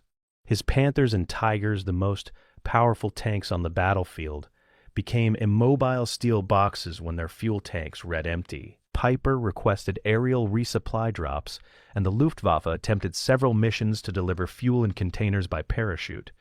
Most drops missed Piper's positions and fell into American-held territory.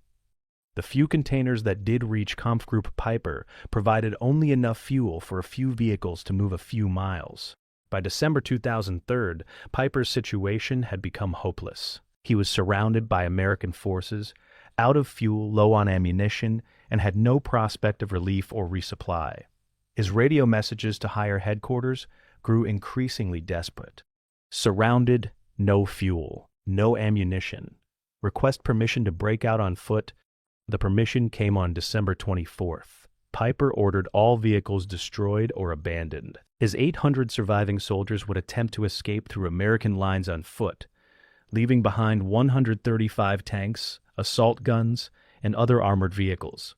It was one of the most complete defeats suffered by an SS armored formation during the war. American engineers deserve enormous credit for the destruction of German offensive potential through denial of fuel.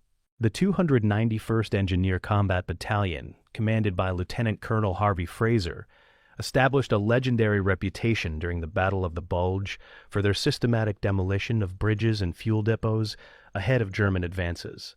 In one 48-hour period, engineers from the 291st destroyed 6 critical bridges, forcing German armor columns to halt while they searched for alternate crossing points.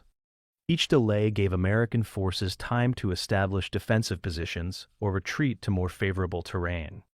Each destroyed fuel depot meant German tanks had less fuel available. The engineers worked under constant enemy fire, often staying at demolition sites until German tanks were within rifle shot before triggering their charges. Lieutenant Alvin Edelstein led one demolition team that destroyed a bridge over the Salm River just as the lead German tank began crossing. The explosion sent the tank tumbling into the river and blocked the crossing site with wreckage. Edelstein's team then fell back to the next bridge and repeated the process. By war's end, engineers had destroyed or denied to the Germans over 4 million gallons of American fuel, effectively ensuring that Hitler's logistical gamble could never succeed. The German fuel crisis had effects that rippled far beyond Kampfgruppe Piper. By December 23rd, multiple German armored divisions reported critical fuel shortages.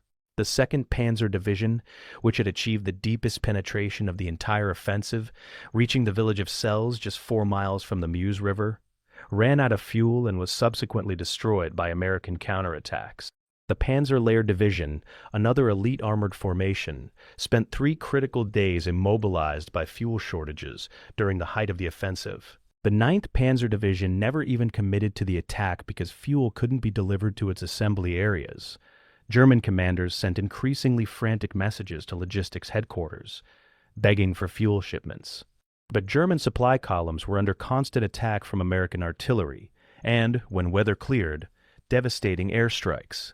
Fuel trucks that started from German supply depots often never reached the front, destroyed by air attack or forced to abandon their cargo and flee.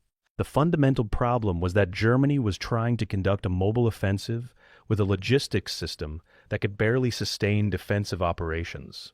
Every gallon of fuel consumed advancing west was a gallon that wouldn't be available for retreat when the offensive failed.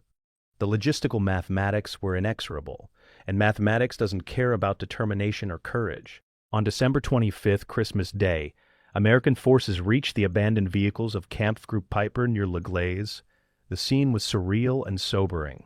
Dozens of Panther and Tiger tanks sat in perfect firing positions, their guns trained on approach routes, looking operational and deadly, but they were empty of fuel, empty of any ability to influence the battle. American intelligence officers examined the vehicles, documenting the types and numbers for assessment purposes. 51 Panther tanks, 45 Panzer Mark IV tanks, 23 Tiger tanks, 16 assault guns and other armored vehicles. It was enough armor to equip an entire panzer division abandoned for lack of fuel. Some vehicles had less than 5 gallons remaining in their tanks. Some had been drained completely, their crews siphoning every drop to allow a few vehicles to continue the advance. The Americans also found German fuel consumption logs in an abandoned command vehicle. The logs revealed that Kampfgruppe Peiper had consumed over 200,000 gallons during its 5-day advance, far exceeding the allocation provided by German logistics. The battle group had survived as long as it did only by capturing the Bullingen fuel depot. Without that captured fuel, Peiper would have stalled on December 17th, less than 24 hours into the offensive. Hitler's logistical gamble had failed, and the evidence of that failure sat rusting in Belgian snow. December 18th, 1944, 9 o'clock at night. Trucks of the 101st Airborne Division screeched to a halt in the Belgian town of Bastogne, brakes grinding and engines smoking after a 100-mile emergency dash from Reims, France. Paratroopers jumped from the trucks, boots hitting cobblestones, rifles and equipment clattering. These men had been through Normandy on D-Day and Operation Market Garden in Holland. They're veterans of desperate fighting and impossible odds. But none of them expected to be here. 24 hours ago, they were resting in France, recovering from Market Garden's casualties and enjoying what passed for relaxation in wartime. Then came emergency orders. Load up. Drive to Belgium. Mission details to follow. Now they're in Bastogne, and the town is chaos, refugees streaming west. Retreating American soldiers hollow-eyed and exhausted. Burning vehicles. The sound of artillery getting closer. Brigadier General Anthony McAuliffe, acting commander of the 101st because the division commander is in the States, finds the 8 Corps headquarters and asks the critical question, "What's the situation?" The answer is stark. German armor is converging on Bastogne from 3 directions. Estimated arrival tomorrow morning. McAuliffe's mission: hold the town. For how long? As long as it takes. The general looks at his map, looks at the chaos around him, and understands that his paratroopers have just jumped into the most critical battle of the entire Ardennes offensive. Bastogne was, in most respects, utterly unremarkable. A market town of about 4,000 inhabitants in the Belgian province of Luxembourg. No strategic industries. No military significance beyond its function as a local administrative center. But Bastogne sat at a critical geographic position. 7 roads converged in the town, radiating outward like spokes on a wheel. These roads provided the only viable routes through the Ardennes for mechanized forces. German panzer divisions needed those roads to maintain the speed of advance that their offensive timetable required. If they had to bypass Bastogne and use secondary roads through the hills and forests, their advance would slow to a crawl. If American forces controlled Bastogne and those 7 roads, they could coordinate defensive positions and counterattacks across the entire region. Every German commander studying the offensive's planning maps had marked Bastogne with a red circle. The town had to be taken quickly, preferably in the first 48 hours of the offensive. German intelligence estimated Bastogne would be lightly defended, probably by remnants of units retreating from the front. The plan allocated 1 Volksgrenade division to capture Bastogne, while the panzer divisions bypassed it and continued west. But that plan was made before Eisenhower committed the 101st Airborne Division to defend it. The defending forces McAuliffe assembled in Bastogne during December 18th and 19th represented a hodgepodge collection of units that would have given a staff officer nightmares if there had been time for staff work. The Corps was the 101st Airborne Division, roughly 10,000 paratroopers, elite troops but infantry, without organic armor or heavy artillery. To this, McAuliffe added Combat Command B of the 10th Armored Division, about 4,000 men with tanks and self-propelled guns, who had been defending in the Bastogne sector before the German attack. Then came remnants of various units that had retreated into Bastogne ahead of the German advance, artillery batteries, engineer companies, tank destroyer battalions, and scattered groups of infantrymen separated from their parent units. By December 19th, McAuliffe commanded approximately 18,000 men, a respectable force, but facing German units totaling over 45,000 troops from the 26th Volksgrenadier Division, 2nd Panzer Division, and Panzer Lehr Division. The Americans had some advantages. They controlled the town and its buildings, which provided cover and protection from the winter weather. They had interior lines, meaning they could shift forces to threaten sectors more quickly than the Germans could redeploy around the entire perimeter. But those advantages would matter only if they could hold long enough for relief to arrive. December 19th brought the first serious probing attacks as German forces tested the Bastogne perimeter. McAuliffe had positioned his forces in a rough circular defensive line about 3 to 4 miles from the town center, using terrain features like woods and ridgelines as strong points. But Germans attacked from multiple directions, trying to identify weak points they could exploit. American artillery, positioned near the town center where it could support the entire perimeter, fired continuous missions to break up German concentrations before they could mass for assault. The fighting was vicious but inconclusive.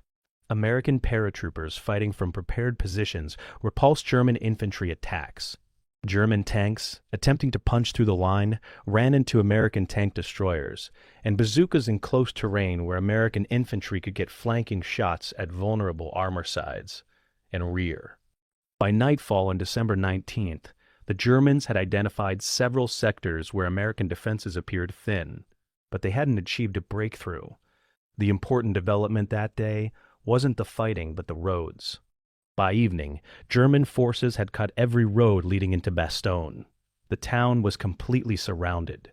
18,000 Americans were now isolated, with no ground connection to friendly forces.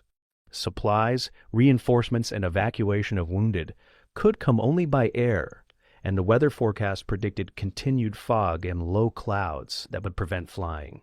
December 20th brought the grim realization throughout Bastogne that they were truly on their own. Radio contact with higher headquarters confirmed that relief forces were being organized, but nobody could say when they would arrive. Patton's Third Army was still repositioning from the south. Other forces were moving into position but were days away from being able to attack. Meanwhile, German forces around Bastogne were increasing. Artillery fire intensified. The Germans brought up more tanks and assault guns. They established their own defensive positions facing outward, preventing any relief force from breaking through easily. McAuliffe and his staff conducted an inventory of supplies and came up with numbers that defined their situation starkly. Food: 7 days at current consumption rates. Ammunition: 4 days for the artillery, longer for small arms. Medical supplies: 2 days, and they already had hundreds of wounded requiring treatment. Fuel for vehicles: 3 days. The cold was becoming a serious problem. Nighttime temperatures dropped below 20 degrees Fahrenheit. Soldiers without adequate winter clothing developed frostbite and hypothermia. The town's civilian population, about 2,000 people who hadn't fled, sheltered in cellars and prayed that American and German forces wouldn't fight over their homes. McAuliffe established his command post in the Heinz barracks on the edge of town, a stone building that provided some protection from artillery fire and had enough room for his staff to work. December 21st brought a new crisis. Supplies were running dangerously low, and weather still prevented aerial resupply. The artillery battalions supporting the defense were rationing ammunition, firing only at the most critical targets. Infantry units were down to 1 or 2 rations per man per day. The wounded, lying in aid stations without adequate heat or medical supplies, suffered terribly. Medics performed surgery by candlelight, amputated frostbitten limbs without adequate anesthesia, and watched men die from wounds that might have been survivable with proper facilities. The psychological strain was enormous. Soldiers understood they were surrounded with no clear prospect of relief. Every man wondered the same questions. Would help arrive in time? Would they run out of ammunition before help came? Would the Germans launch an assault so overwhelming that the defenses would collapse? And underlying everything was the knowledge that if Bastogne fell, the entire Allied position in the Ardennes could collapse. The pressure on individual soldiers was immense, but McAuliffe and his officers worked to maintain morale. They moved constantly around the perimeter, visiting positions, talking to soldiers, projecting confidence they might not feel. The general's message was consistent. Hold your positions, help is coming, we will get through this. December 22nd began with an unexpected event that would become one of the most famous incidents in American military history. At 11:30 a.m., 4 German officers under a white flag of truce approached American lines, carrying a written message. The message was addressed to the American commander of the encircled town of Bastogne and laid out terms for surrender. The document, typed in formal military language, explained that German forces had surrounded the town, that resistance was futile, that continuing to fight would result in total annihilation, and that the German command offered the opportunity to save the lives of the encircled USA troops through honorable surrender. The German officers expected this message would initiate surrender negotiations. Surrounded forces, cut off from supplies and reinforcements, typically sought terms after a few days of siege. The message was brought to General McAuliffe at his command post. The general read it, looked up at his staff, and responded with a single word that captured both his personality and the situation. Nuts. His staff officers, initially shocked, then started laughing. When asked what written reply should be sent to the Germans, one officer suggested simply writing nuts. McAuliffe agreed. The formal American response to the German surrender ultimatum consisted of one word: nuts. The German officers who received McAuliffe's response were confused. The English word nuts didn't translate easily into German military terminology. Was this acceptance? Rejection? Some kind of American idiom? Colonel Joseph Harper, who delivered the response, had to explain in blunt terms. It means, go to hell. The Germans departed in silence, and within hours, German artillery fire on Bastogne intensified dramatically. If the Americans wouldn't surrender, the Germans would have to take the town by force. Over the next 3 days, December 22nd through December 24th, German forces launched repeated assaults on the Bastogne perimeter from multiple directions. The fighting was savage, close-range combat in forests and villages around the town. American paratroopers fought from foxholes and building ruins, holding positions against German infantry and armor. Artillery on both sides fired continuously. The Americans were down to 10 shells per gun per day, a tiny fraction of normal ammunition allocation, forcing gun crews to hold fire until targets were absolutely critical. Soldiers counted their rifle ammunition, knowing that once they emptied their last magazine, they'd be fighting with bayonets or surrendering. Wounded men stayed in their positions because the aid stations were overflowing, and transport to the rear was impossible. Despite the intensity of German attacks, the Bastogne perimeter held. American defenders benefited from excellent defensive terrain, buildings, and forests that provided cover and concealment. They benefited from experienced leadership. Officers and NCOs who had been through Normandy and Holland and knew how to fight outnumbered. They benefited from superior artillery coordination. American forward observers called fire missions with precision that German infantry couldn't match, but mostly they held because the alternative was unthinkable.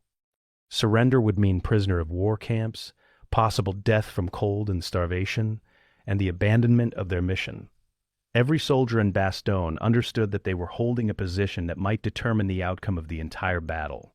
That knowledge, combined with unit pride and the leadership of men like McAuliffe, created a determination that German forces couldn't break through firepower alone. By December 24th, Christmas Eve, the Germans had failed to capture Bastogne despite committing over 45,000 troops and suffering thousands of casualties.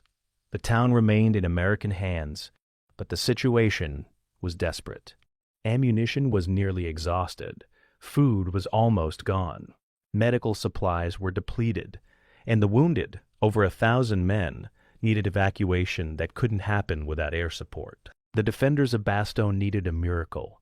On December 23rd, they got one when the weather finally cleared and Allied aircraft filled the sky. December 22nd, 1940, 4:12:15 in the afternoon. At the American command post in Bastogne's Heinz Barracks, Brigadier General Anthony McAuliffe holds a typed sheet of paper and reads aloud to his staff. The document is formal, polite, and chilling. To the USA, Commander of the encircled town of Bastogne, the fortune of war is changing. This time, the USA forces in and near Bastogne have been encircled by strong German armored units. McAuliffe pauses, his expression unchanging. There is only one possibility to save the encircled USA troops from total annihilation.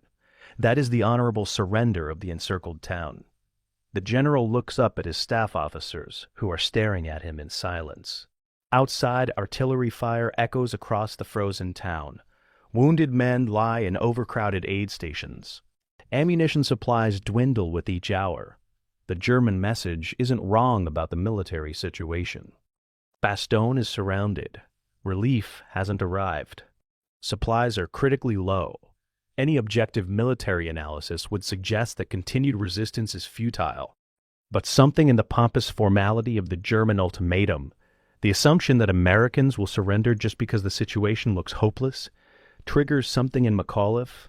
"Ah, nuts," he says, and tosses the paper on his desk.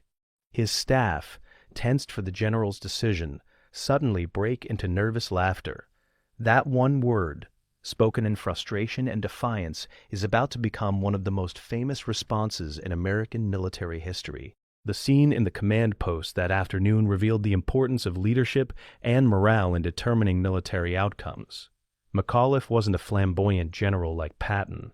He didn't give inspiring speeches or seek publicity, but he had led the 101st Airborne through some of the toughest fighting in Normandy and Holland, and his soldiers knew him as a competent, steady commander who wouldn't waste their lives or abandon them in crisis. When McAuliffe rejected the German surrender demand, he wasn't just making a personal decision. He was telling every soldier in Bastogne that their commander believed they could hold, that relief would come, that surrender wasn't an option. Colonel Harry Kinnard, the division's operations officer, was present when McAuliffe made his response. Kinnard later recalled the moment as a turning point not because of strategic importance, but because of its psychological impact. The staff officers in the room understood immediately that if they were rejecting surrender under these circumstances, they were committing to fight to the end. There would be no negotiations, no white flags, no giving up. They would hold Bastogne or die trying. That clarity, harsh as it was, provided a strange kind of relief. The decision was made. Now they just had to execute it. The question of how to formally respond to the German ultimatum created an unexpected problem. Military protocol required some kind of written reply. The German officers who delivered the message were waiting for a response. But what should that response say? McAuliffe had already given his opinion. Nuts. Several staff officers suggested more formal language. "We regret to inform you that we must decline your proposal. Or perhaps, the American forces in Bastogne will continue to resist." But these formal responses didn't capture the spirit of McAuliffe's reaction. Lieutenant Colonel Ned Moore, the division operations officer, made a suggestion that would echo through military history. "Why don't we just tell them nuts?" he asked. "That's what you said, General. That's what we mean. Why complicate it?" McAuliffe considered this for a moment, then nodded. The formal American response to the German surrender ultimatum would consist of a single word typed on a sheet of paper. The message would confuse German officers, delight American soldiers, and eventually become an international symbol of American defiance in the face of overwhelming odds. Colonel Joseph Harper received the assignment of delivering the American response to the waiting German officers. Harper was a regimental commander, a tough combat veteran who had parachuted into Normandy and fought through France and Holland. He took the single sheet of paper with its one-word message and walked out to where the German officers waited under their white flag of truce.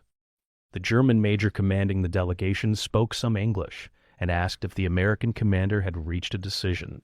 Harper handed him the paper. The German major read it, his expression puzzled. "Nuts?" he said, looking at Harper. "What does this mean? Is this affirmative or negative?" Harper, who had a well-deserved reputation for directness, smiled grimly. "It's decidedly not affirmative," he replied. The German major, still confused, pressed for clarification. Harper's response became the official explanation.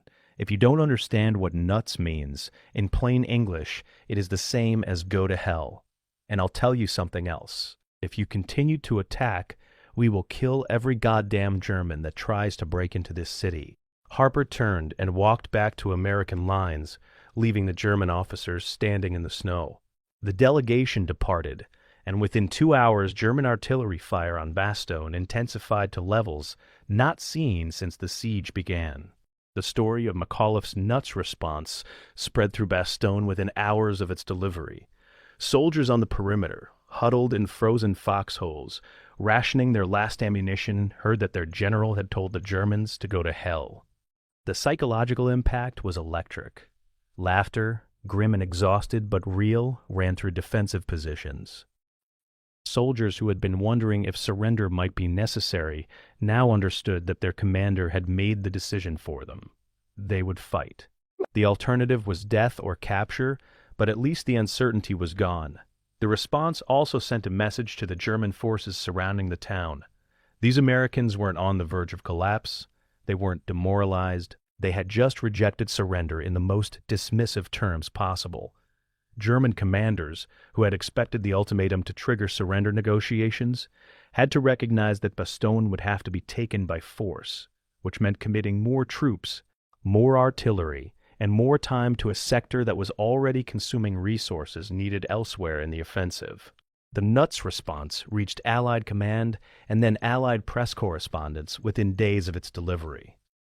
By December 24th, newspapers in London and New York were running headlines about the American general who responded to a German surrender demand with a single defiant word. The story had everything that wartime propaganda needed: an underdog force, overwhelmingly outnumbered, refusing to surrender and responding with humor and defiance. Editorial writers compared McAuliffe to historical defenders who held against impossible odds. Political cartoonists drew images of battered American soldiers, laughing at German surrender demands. The story boosted morale not just in Bastogne, but throughout Allied forces and on the home front. Citizens reading their morning newspapers saw that American forces, despite the shocking German offensive, despite being surrounded and cut off, were refusing to give up. The propaganda value was immense, worth more than a dozen divisions in maintaining civilian support for the war effort. But McAuliffe and his soldiers in Bastogne knew that defiant words wouldn't hold defensive positions or repel German attacks. They needed ammunition, medical supplies, food, and reinforcements. Most critically, they needed relief, a force strong enough to break through German lines and reopen the road to Bastogne. The German response to American defiance was predictable and terrible. Having failed to achieve surrender through negotiation, German forces intensified their attacks. On December 23rd, the day after the nuts message, German artillery fired over 5,000 shells into Bastogne and its defensive perimeter. Infantry and armor launched coordinated assaults from multiple directions, trying to overwhelm American defenses through sheer weight of numbers and firepower. The fighting reached levels of intensity that shocked even veterans of Normandy. In one sector, German infantry supported by tanks broke through American positions and advanced nearly a mile before being stopped by a desperate counterattack. American casualties mounted. Aid stations overflowed with wounded. Ammunition stocks, already dangerously low, approached exhaustion. Artillery batteries were down to firing single shells at confirmed targets, a dramatic change from the normal doctrine of firing entire batteries in coordinated missions. Riflemen counted individual bullets. Bazooka men hoarded their precious anti-tank rockets for only the closest, surest shots. The defenders of Bastogne were reaching the limits of their endurance, and German commanders knew it. A few more days of intense pressure, and the American defense might crack regardless of how defiant their general's messages were. But something McAuliffe couldn't have predicted when he made his defiant response was working in Bastogne's favor. The story of the nuts message reached George Patton's Third Army headquarters on December 22nd, the same day it was delivered. Patton, already driving his forces hard in their pivot north to relieve Bastogne, used the story to push his soldiers even harder. Those paratroopers are holding out there, surrounded, and they just told the Germans to go to hell, Patton told his division commanders. We're not going to let them down. We're going to break through to Bastogne, and we're going to do it fast. Patton's forces, which had been making good progress but were slowed by German resistance and winter weather, redoubled their efforts. The Third Army's attack toward Bastogne became not just a military operation, but a rescue mission, an effort to relieve American forces who had demonstrated such remarkable determination. The psychological effect of McAuliffe's response thus extended far beyond Bastogne itself, motivating relief forces and ensuring that every resource available would be committed to breaking the siege. December 24th, Christmas Eve, brought weather that had been forecast but was still shocking in its suddenness. The fog and clouds that had blanketed the Ardennes for over a week suddenly cleared. Soldiers in Bastogne, looking up at midday, saw something they hadn't seen in over a week. Blue sky. Within hours, the sky that had been empty except for clouds filled with aircraft, American and British transport planes, fighter bombers, reconnaissance aircraft, all of them heading for Bastogne. The air support that defenders had been praying for had arrived, triggered not just by weather, but by the realization at Allied headquarters that Bastogne had to be held, and that the defenders had earned every bit of support the Allied air forces could provide. The nuts response hadn't stopped German attacks. It hadn't destroyed German forces or magically improved the supply situation. But it had bought time, maintained morale, and ensured that when help did arrive, the defenders of Bastogne were still in their positions, still fighting, still defiant. General McAuliffe, walking the perimeter that Christmas Eve and watching supplies drop from the sky, probably didn't think about military history or famous quotations. He was thinking about ammunition counts and defensive positions and when Patton's relief force would arrive. But his one-word response had already become part of American military legend, a symbol of determination in the face of overwhelming odds. December 17, 1940, 1 o'clock in the afternoon.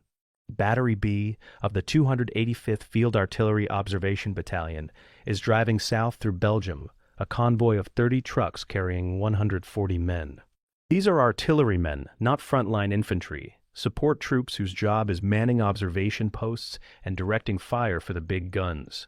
Private Homer Ford sits in the back of one truck, 23 years old, from Mississippi, wondering why his convoy has been ordered to move in broad daylight when everyone knows German forces are in the area. The convoy approaches a crossroads near the village of Ardennes, just outside Malmedy. Suddenly, American soldiers at the crossroads are waving frantically, pointing east, shouting warnings. Before the convoy can react, German tanks appear from the tree line. Panther tanks, their long 75mm guns tracking the American vehicles. The lead German tank fires. The shell hits the first American truck, which explodes in flames. More shots follow. Within seconds, the convoy is destroyed, trucks burning, men jumping from vehicles and running for cover. The Americans have no anti-tank weapons, no way to fight back against armor. After perhaps 5 minutes of one-sided combat, white flags appear. The Americans are surrendering. The German tanks, part of Kampfgruppe Piper's spearhead, have captured an entire American battalion without significant resistance. What happens next will become one of the most notorious war crimes committed by German forces on the Western Front. The American prisoners, hands raised, are herded by SS guards into a snow-covered field adjacent to the crossroads. Private Ford stands with his fellow soldiers, freezing, scared, but relieved to be alive and relatively unharmed. Surrender is humiliating, but at least it means survival. Prisoner of war camp until the war ends, then eventually home. Around Ford, the other prisoners exchange whispered comments. "We'll be okay. Just do what they say. The war is almost over anyway."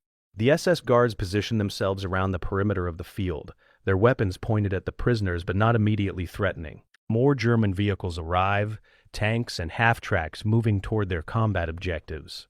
Some German soldiers dismount and stand near the prisoner group, smoking cigarettes and talking among themselves. For about 15 minutes, nothing happens. The prisoners stand in the cold, waiting for orders to march to wherever prisoner collection points are established. Then, without warning, without orders that any survivor can later recall, machine guns open fire. The SS guards are shooting the prisoners. Men fall, some killed instantly, others wounded and screaming. The prisoners break and run, desperate for any cover. The machine gun fire continues, sweeping the field.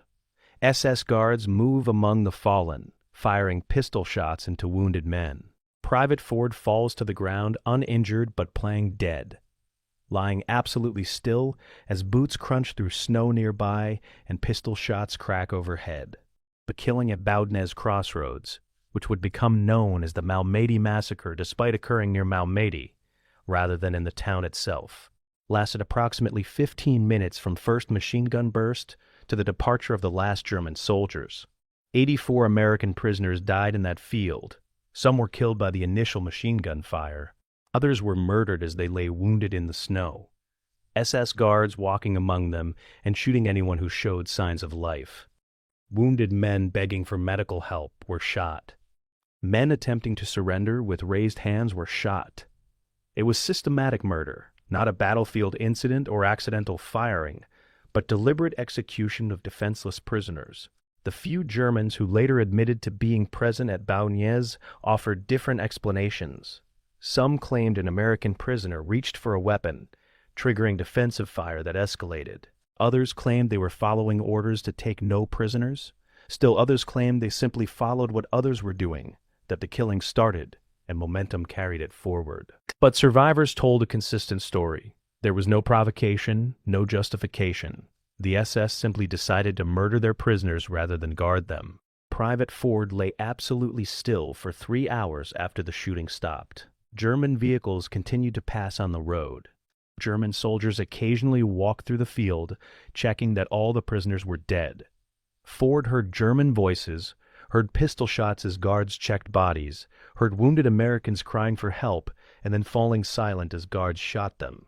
The private controlled his breathing, forced himself not to move even when boots stepped near his head. He lay among corpses feeling their blood soak into his uniform, smelling death and cordite. As afternoon faded to dusk, the German traffic finally decreased. Ford risked moving, just his eyes at first, scanning the field. He saw other prisoners, perhaps 40 or 50, who had also survived by playing dead. Making eye contact but not speaking, using hand signals, the survivors began crawling toward the tree line. The journey across perhaps 200 yards of open ground took over an hour. German vehicles still passed on the road. Any movement might attract attention and gunfire. But desperation overcame caution. The survivors reached the trees, regrouped, and stumbled west toward American lines. They reached American positions that evening, exhausted, traumatized, and carrying news that would shock the American command and change the nature of the war in the Ardennes. The Malmedy massacre wasn't an isolated incident. As American investigators would later document, Kampfgruppe Peiper committed multiple atrocities during its advance through Belgium. On December 16th, near Honsfeld, 19 American prisoners were shot after capture. On December 17th, at Stavelot, SS troops murdered approximately 50 Belgian civilians and an unknown number of American prisoners. At other locations along Peiper's route of advance, scattered evidence suggested additional killings. Post-war investigations documented over 350 murders of American prisoners and Belgian civilians attributed to units under Peiper's command during the 5 days of Kampfgruppe Peiper's offensive. The SS troops involved in these killings weren't rogue elements acting against orders. They were following a culture and doctrine that came from the highest levels of SS leadership. The phrase in Peiper's orders, to advance with wave-making energy and ruthlessness, gave implicit permission for war crimes. The SS had developed its tactics on the Eastern Front, where the war against the Soviet Union was conducted with systematic brutality by both sides. Taking prisoners slowed advances. guarding prisoners diverted troops. The SS solution was simple: don't take prisoners. Kill them and keep moving. That doctrine, developed in the East, was now being applied in the West against American forces. The news of the Malmedy massacre spread through American lines in the Ardennes within 24 hours. Survivors gave detailed accounts of what had happened. Officers and soldiers responded with rage and a determination for revenge. But the massacre also created a military effect that German commanders hadn't anticipated. American soldiers who heard about Malmedy, who saw photographs of their comrades lying dead in the snow, developed a deep hatred for SS units in particular and a resolve to fight to the death rather than surrender. The massacre eliminated any possibility that American units would surrender even in hopeless situations, because surrender to SS troops might mean execution. Throughout the rest of the Battle of the Bulge and for the remainder of the war in Europe, American soldiers fought SS units with particular ferocity. Captured SS soldiers faced rough treatment, and in some documented cases, American forces committed revenge killings of SS prisoners. Both sides in the Ardennes now understood that quarter would not be asked or given when SS units were involved. The war had become more brutal, more personal, more savage. The Malmedy massacre hadn't just murdered 84 Americans. It had poisoned the conduct of the war in ways that would lead to additional deaths on both sides. Lieutenant Colonel Hal McCown, an American battalion commander, was captured by Kampfgruppe Peiper on December 21st and held for several days before the German unit's destruction allowed him to escape. During his captivity, McCown had extensive conversations with SS officers, including Joachim Peiper himself. McCown later testified that Peiper was intelligent, educated, and utterly ruthless. The SS colonel talked about the Malmedy incident, though not in detail, dismissing it as an unfortunate result of combat conditions and the pressure his troops were under. Peiper showed no remorse, no recognition that his unit had committed a war crime. The colonel's attitude reflected a broader SS culture that viewed prisoners as inconveniences, civilians as obstacles, and international law as irrelevant. McCown asked Peiper what the SS colonel hoped to achieve with the offensive. Peiper's response was fatalistic. Germany couldn't win the war in the long term, but a dramatic success in the Ardennes might create conditions for a negotiated peace. If the offensive failed, Germany would collapse within months. The SS officer seemed almost resigned to this outcome, willing to commit any act, violate any law, to delay the inevitable a few more weeks. McCown found Peiper's combination of intelligence and moral bankruptcy terrifying. The post-war pursuit of justice for the Malmedy massacre revealed the complexities and limitations of war crimes prosecution. American forces captured Joachim Peiper and 73 other members of Kampfgruppe Peiper in the months following Germany's surrender. A military tribunal convened at Dachau in May 1946 to try the accused for war crimes. The prosecution presented testimony from survivors, forensic evidence from the massacre site, and documents captured from German forces. The defense argued that battlefield conditions, fear of partisan activity, and misunderstood orders had led to tragic but understandable mistakes. The trial lasted several months and resulted in 73 convictions. 43 defendants, including Peiper, received death sentences. 23 received life imprisonment. 7 received lesser sentences. It appeared that justice, delayed but real, would be served. But then the political complications began. Defense lawyers claimed that confessions had been obtained through torture, an accusation that American investigators vehemently denied, but that created enough doubt to warrant review. Cold War politics intervened. Germany was becoming a crucial ally against the Soviet Union, and executing German war criminals became diplomatically awkward. Reviewing authorities commuted all death sentences to prison terms. By 1951, every condemned man was serving a prison sentence instead of facing execution. By 1956, every prisoner had been released. Joachim Peiper served just 11 years for crimes that included the murder of over 300 Americans and Belgian civilians. Private Ford, who survived the Malmedy massacre by playing dead in a field of corpses, returned to the United States after the war and tried to build a normal life. But the memories of December 17, 1944, never left him. He testified at the war crimes trial, describing in detail what he witnessed. He spoke to historians, ensuring that the truth about Malmedy would be recorded. But mostly he just tried to forget, tried to move past the horror of that frozen field. Ford rarely spoke about his experiences to his family, carrying the trauma silently for decades, as so many veterans did. He died in 2003, one of the last survivors of the massacre. The field at Bagnes Crossroads is now a memorial, a quiet place with markers showing where men died. Visitors stand in that field and try to imagine what happened there, but imagination fails. Some experiences are too terrible to fully comprehend unless you lived them. The Malmedy massacre stands as a reminder that even in a war generally characterized by adherence to international law on the Western Front, brutality could emerge when leaders gave orders that implicitly sanctioned atrocities, and when soldiers followed a culture that valued ruthlessness over humanity. December 19, 1944, 11 o'clock in the morning. General George S. Patton, Jr. sits in a conference room in Verdun, France, studying a map while General Eisenhower explains the crisis in the Ardennes. German forces have broken through on an 88-mile front. American units are surrounded, retreating, or fighting desperate holding actions. Bastogne is encircled. The entire Allied offensive schedule has been thrown into chaos. Eisenhower looks around the table at his assembled commanders and asks the critical question, who can counterattack, and how fast? The room falls silent. Everyone present understands the logistical nightmare implicit in that question. Patton's Third Army, the most powerful American force available, is currently engaged in offensive operations 60 miles south of the German penetration.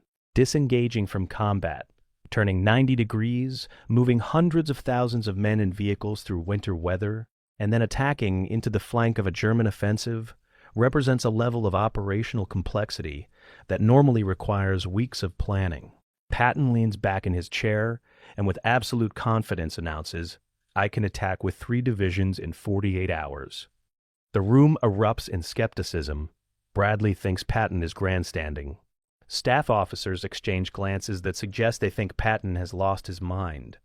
But Eisenhower, who knows Patton well enough to distinguish between braggadocio and genuine capability, asks the simple question, "When can you start?" Patton's answer will determine whether Bastogne can be relieved before it falls and whether the German offensive can be stopped before it reaches the Meuse. Patton wasn't engaging in his typical theatrical self-promotion when he promised to attack in 48 hours. His staff, led by Deputy Chief of Staff Colonel Paul Harkins, had been watching the developing situation in the Ardennes since December 16th. They had recognized the possibility that Third Army might need to pivot north to deal with the German offensive. With Patton's approval, staff officers had worked through December 17th and 18th, developing contingency plans for exactly this scenario. They had identified which divisions could disengage from current operations most quickly. They had plotted movement routes to avoid traffic conflicts. They had coordinated with supply units to establish fuel and ammunition dumps along the projected routes of advance. They had done everything possible to prepare for an operation that seemed increasingly likely. So when Eisenhower asked if Third Army could counterattack, Patton wasn't improvising.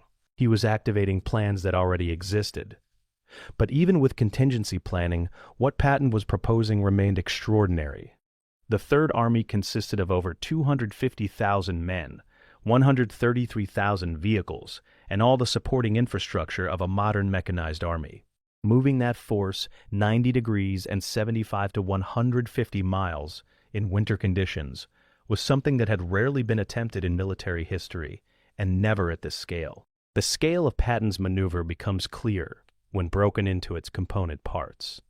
6 divisions would make the pivot: the 4th Armored Division, the 26th Infantry Division, the 80th Infantry Division, plus 3 additional divisions that would follow in sequence. Each division consisted of 15 to 20,000 men and 3 to 4,000 vehicles. Moving one division required coordinating hundreds of trucks, tanks, artillery pieces, supply vehicles, engineer equipment, and command vehicles along designated routes. Multiply that by 6, and the traffic management problem becomes staggering. Eastern France and Luxembourg in December 1944 had a limited road network, most of it two-lane roads that became one lane when snow narrowed the available space. Ice made driving treacherous. Vehicles broke down in the cold, blocking traffic until wreckers could remove them. Fuel consumption increased because engines had to run longer to stay warm. The entire operation required using every available road simultaneously, with traffic flowing 24 hours a day, vehicles moving bumper to bumper, drivers operating in darkness without headlights to avoid German air attack. Staff officers calculated that if everything went perfectly, the lead elements could reach their attack positions by December 22nd. If anything went wrong, weather, traffic accidents, German interference, the entire schedule would collapse. December 20th began the movement and immediately revealed the difference between plans and reality. The 4th Armored Division, selected to lead the attack because of its combat experience and aggressive commander, began disengaging from its current offensive operations at 3 o'clock in the morning. This alone was a complex operation. You can't simply order units to stop fighting and drive away. Forward elements had to be withdrawn under covering fire.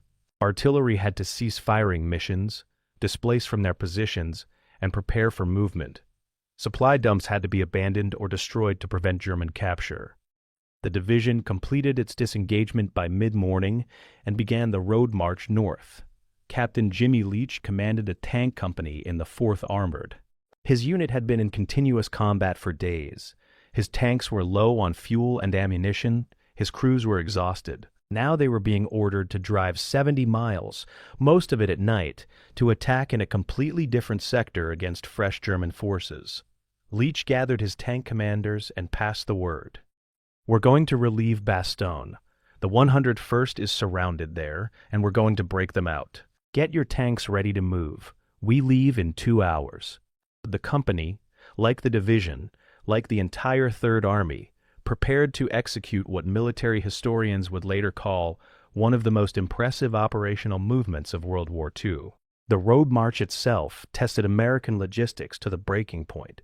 75 to 150 miles doesn't sound like much in modern terms, but in winter 1944, with period vehicles on poor roads, it was a grinding ordeal.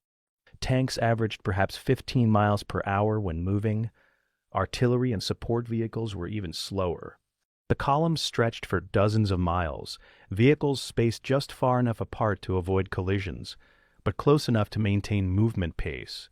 Truck drivers fought to stay awake, knowing that falling asleep meant crashing into the vehicle ahead or sliding off an icy road into a ditch.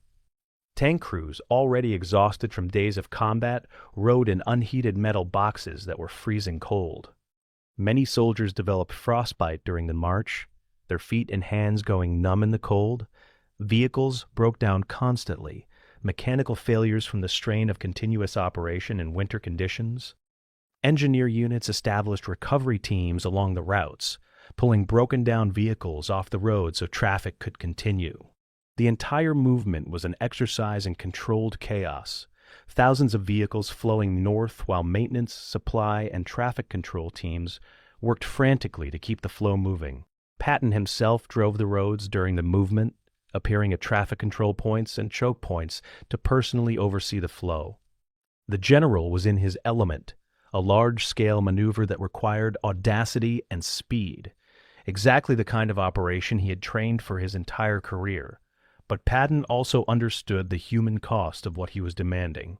His soldiers were exhausted, his vehicles were worn, and he was asking them to disengage from one battle and immediately enter another. When Patton encountered a traffic jam caused by a broken-down vehicle, he didn't rage or relieve commanders. He got out of his jeep, helped push the vehicle off the road, and told the unit commander to get moving. The soldiers who saw their commanding general pushing a truck in the snow got the message. If Patton could work this hard, they could too. The general's leadership style, often criticized as theatrical, proved effective in this crisis. Soldiers responded to his presence, his confidence, his visible belief that they could accomplish the impossible. By December 2010, just 3 days after receiving orders, the 4th Armored Division's lead elements crossed from the Lorraine sector into Luxembourg and approached the southern edge of the German penetration. Patton's promise of attacking within 48 hours had actually taken closer to 4 days, but given the scale of the operation, it was still extraordinary. December 22nd, 5 o'clock in the evening.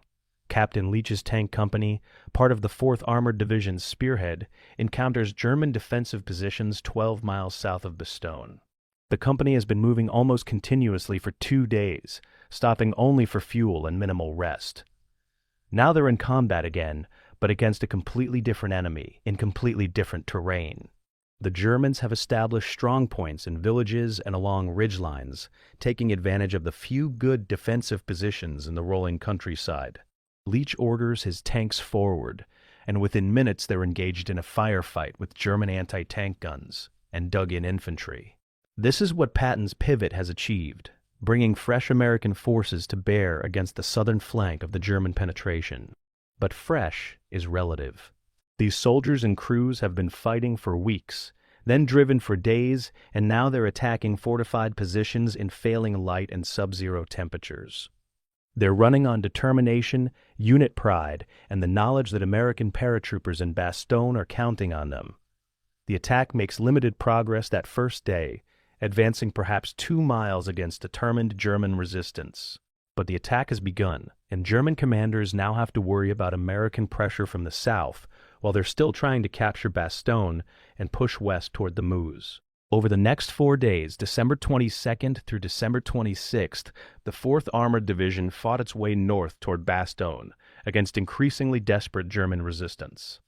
The Germans understood that if Patton's forces broke through to Bastogne, the entire southern flank of their offensive would be threatened. They committed significant forces to stopping the American advance, including elements of several panzer divisions that should have been driving west toward the Meuse. Every German unit diverted to stop Patton was one less unit available for the main offensive.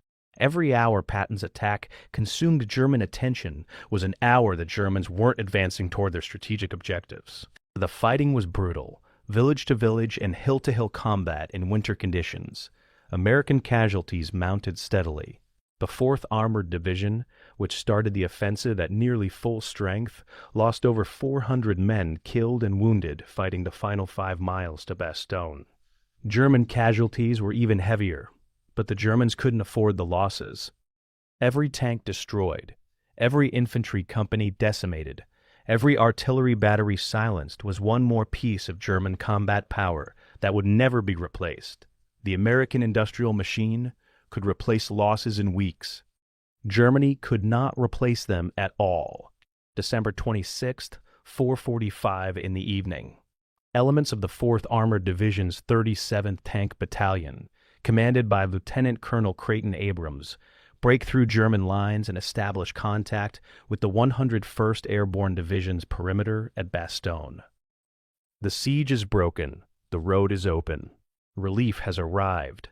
The soldiers in Bastogne, many of whom had been down to their last ammunition, their last rations, their last reserves of endurance, suddenly have hope again.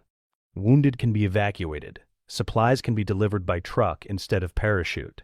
Reinforcements can arrive. The psychological impact is as important as the material relief. The defenders had held against overwhelming odds, and help had come just as their commanders had promised. For Patton and his Third Army, the breakthrough validated the extraordinary effort of the previous week. They had achieved what many military professionals thought impossible, a 90-degree pivot of a 250,000-man army in 4 days, followed by immediate offensive operations that broke through German defenses to relieve a besieged garrison. It was one of the most impressive operational achievements of the entire war, demonstrating American advantages in logistics, mobility, and command flexibility. But the Battle of the Bulge wasn't over. Bastogne was relieved but still surrounded on 3 sides. The Germans would continue attacking for days, trying to cut the newly opened corridor. The fighting around Bastogne would continue through early January. But the crisis had passed.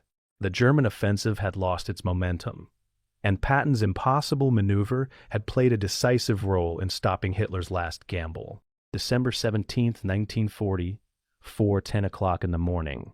Colonel Francis Boos, commanding the 38th Infantry Regiment of the 2nd Infantry Division, stands on Elsenborn Ridge looking east toward Germany through binoculars. The ridge is an unremarkable piece of high ground, perhaps 500 feet above the surrounding terrain, covered in snow and pine forest. But military professionals understand that in the relatively flat country of the Ardennes, 500 feet of elevation provides enormous tactical advantages. Whoever controls Elsenborn Ridge controls the road network that runs through the valleys to the north and south. German forces need those roads to maintain the speed of advance required by their offensive timetable. If American forces can hold Elsenborn Ridge, they can block the entire northern German army from reaching its objectives. Busse has been ordered to establish defensive positions on the ridge and hold at all costs. His regiment, part of a veteran division that has been fighting since D-Day, is exhausted from recent combat and understrength from casualties. But they're professional soldiers who understand the assignment. Dig in, establish fields of fire, register artillery, and prepare to stop whatever the Germans throw at them. As Busse watches, he sees movement in the valleys below. German infantry advancing in company and battalion formations. German tanks, lots of them, moving toward the roads that lead up to the ridge. The battle for Elsenborn Ridge, one of the least known but most strategically important fights of the entire Bulge, is about to begin. The German plan for the northern sector of the Ardennes offensive assigned the main effort to the 6th SS Panzer Army, commanded by SS General Sepp Dietrich. This army included 4 SS Panzer divisions with some of the best equipment and most experienced troops available to Germany in December 1944.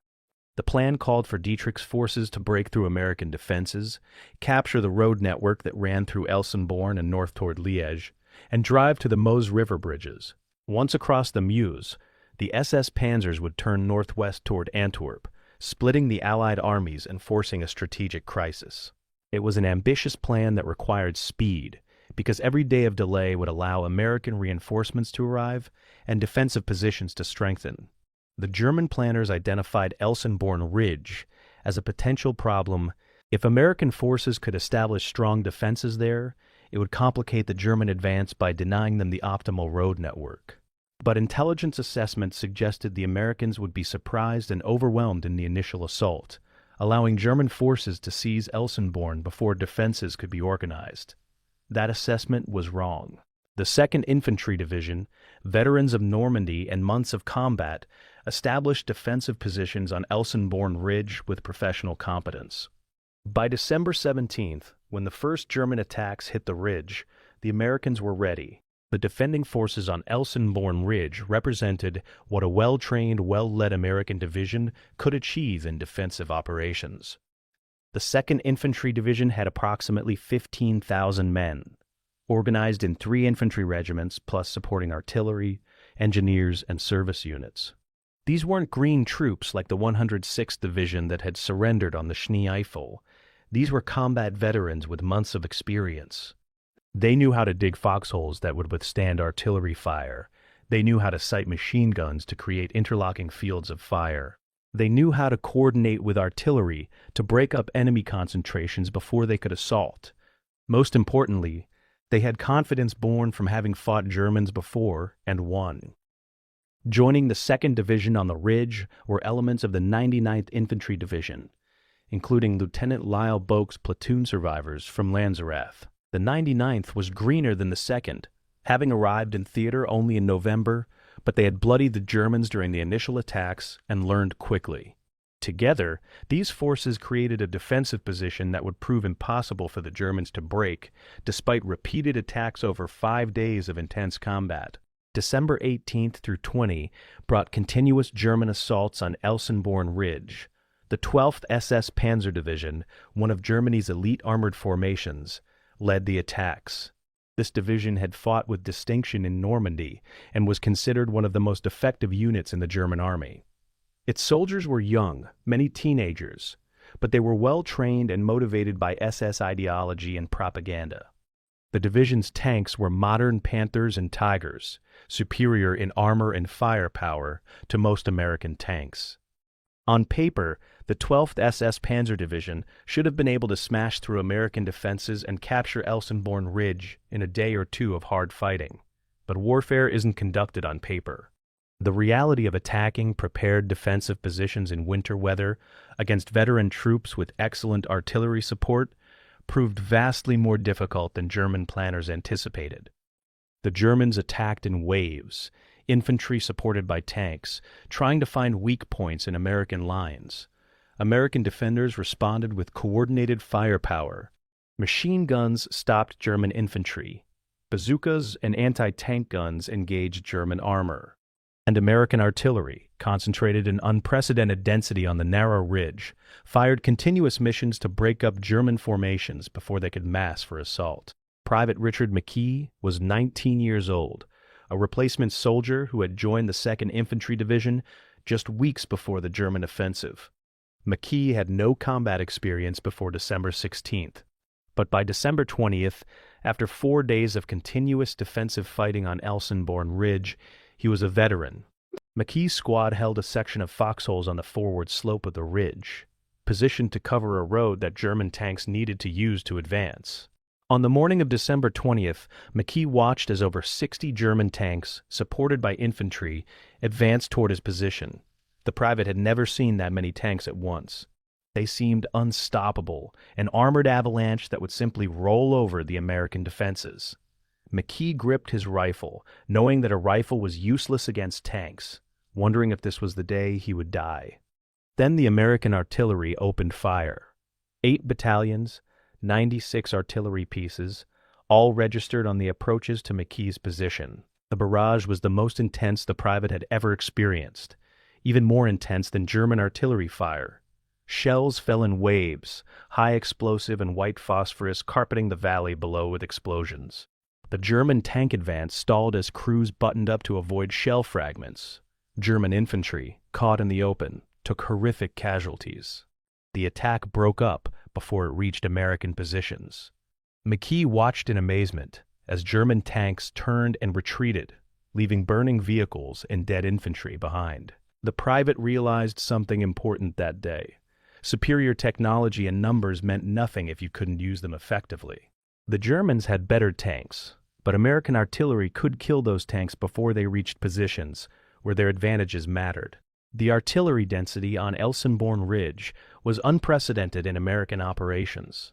The 2nd Infantry Division had concentrated 8 artillery battalions, including divisional artillery, corps artillery, and additional battalions attached from other units, on a defensive front of approximately 3 miles. This created an artillery density of roughly 30 guns per mile of front, far exceeding normal allocation. Forward observers positioned on the ridge could see German formations assembling in the valleys below and call fire missions with precision. Fire direction centers coordinated multiple battalions firing simultaneous missions, creating fire concentrations that no German formation could survive. One fire mission on December 20th expended over 10,000 artillery shells in 2 hours, breaking up the largest German assault of the entire Elsenborn battle. The effectiveness of this artillery was magnified by excellent observation from the ridge's elevation, by experienced forward observers who knew how to adjust fire, and by sufficient ammunition stocks to sustain high rates of fire. The Germans had no effective counter. Their own artillery was engaged in supporting attacks elsewhere. Their air force couldn't provide close support due to weather and Allied air superiority.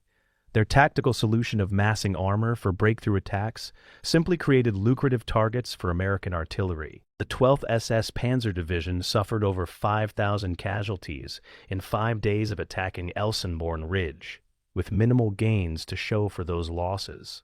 By December 2002, German commanders recognized that Elsenborn Ridge could not be taken by frontal assault.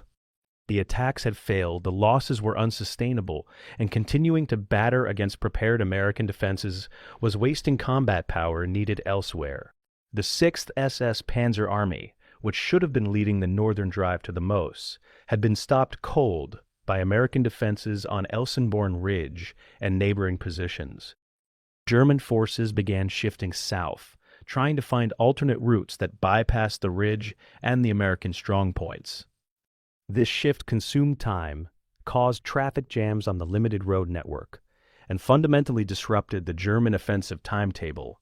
The northern thrust, which was supposed to be the main effort of the entire offensive, had been blocked. This meant that even if German forces succeeded in the center or south, they couldn't achieve the strategic objective of reaching Antwerp, because the forces assigned to that mission couldn't get through. The battle for Elsenborn Ridge didn't receive the attention that Bastogne got. There was no dramatic encirclement, no colorful general making defiant statements, no desperate last stands.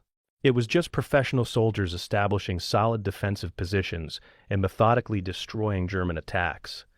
But in terms of strategic impact, Elsenborn Ridge may have been the most important defensive victory of the entire Battle of the Bulge. The soldiers who held Elsenborn Ridge fought in conditions that matched the brutality at Bastogne. Temperatures dropped below 20 degrees Fahrenheit. Soldiers in foxholes developed frostbite and trench foot. German artillery fire was continuous, causing casualties and making movement dangerous. Supply became difficult, as German attacks threatened the roads leading to the ridge. Wounded men had to be evacuated through artillery fire and over icy roads. Food was cold rations eaten in frozen foxholes. Sleep was whatever soldiers could grab between German attacks and their own guard shifts.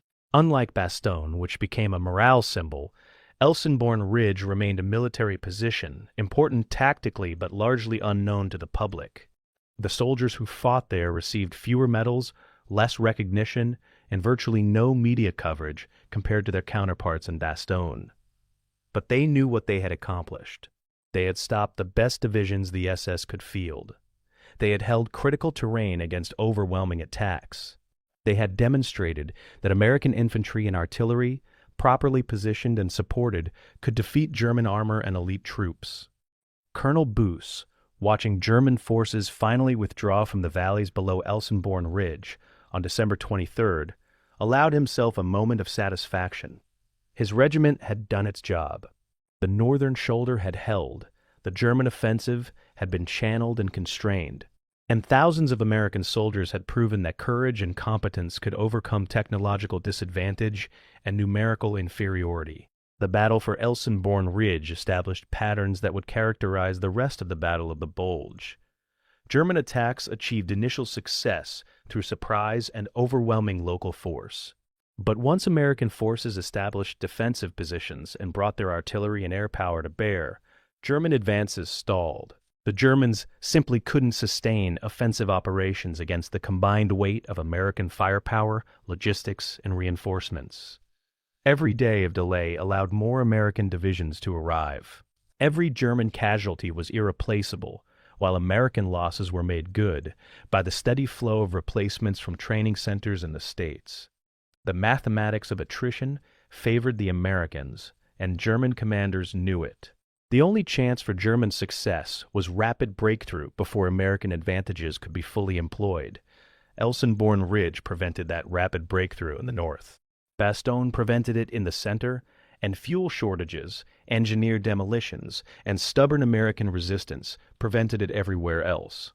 By December 2002, just 6 days into the offensive, the German chance for strategic success had already passed. The fighting would continue for weeks, but the outcome was no longer in doubt. Hitler's last gamble had failed, stopped not by a single dramatic battle, but by the cumulative effect of American soldiers holding critical positions across the entire front. Elsenborn Ridge was one of those positions, unglamorous but vital, where ordinary soldiers achieved extraordinary results through training, leadership, and sheer determination. They deserved better recognition than history gave them, but they had the satisfaction of knowing they had done their duty when everything depended on it. December 21st, 1944, midday. SS Lieutenant Colonel Joachim Peiper stands in the Belgian village of Stoumont, 5 miles from the Meuse River, and realizes that his offensive has failed.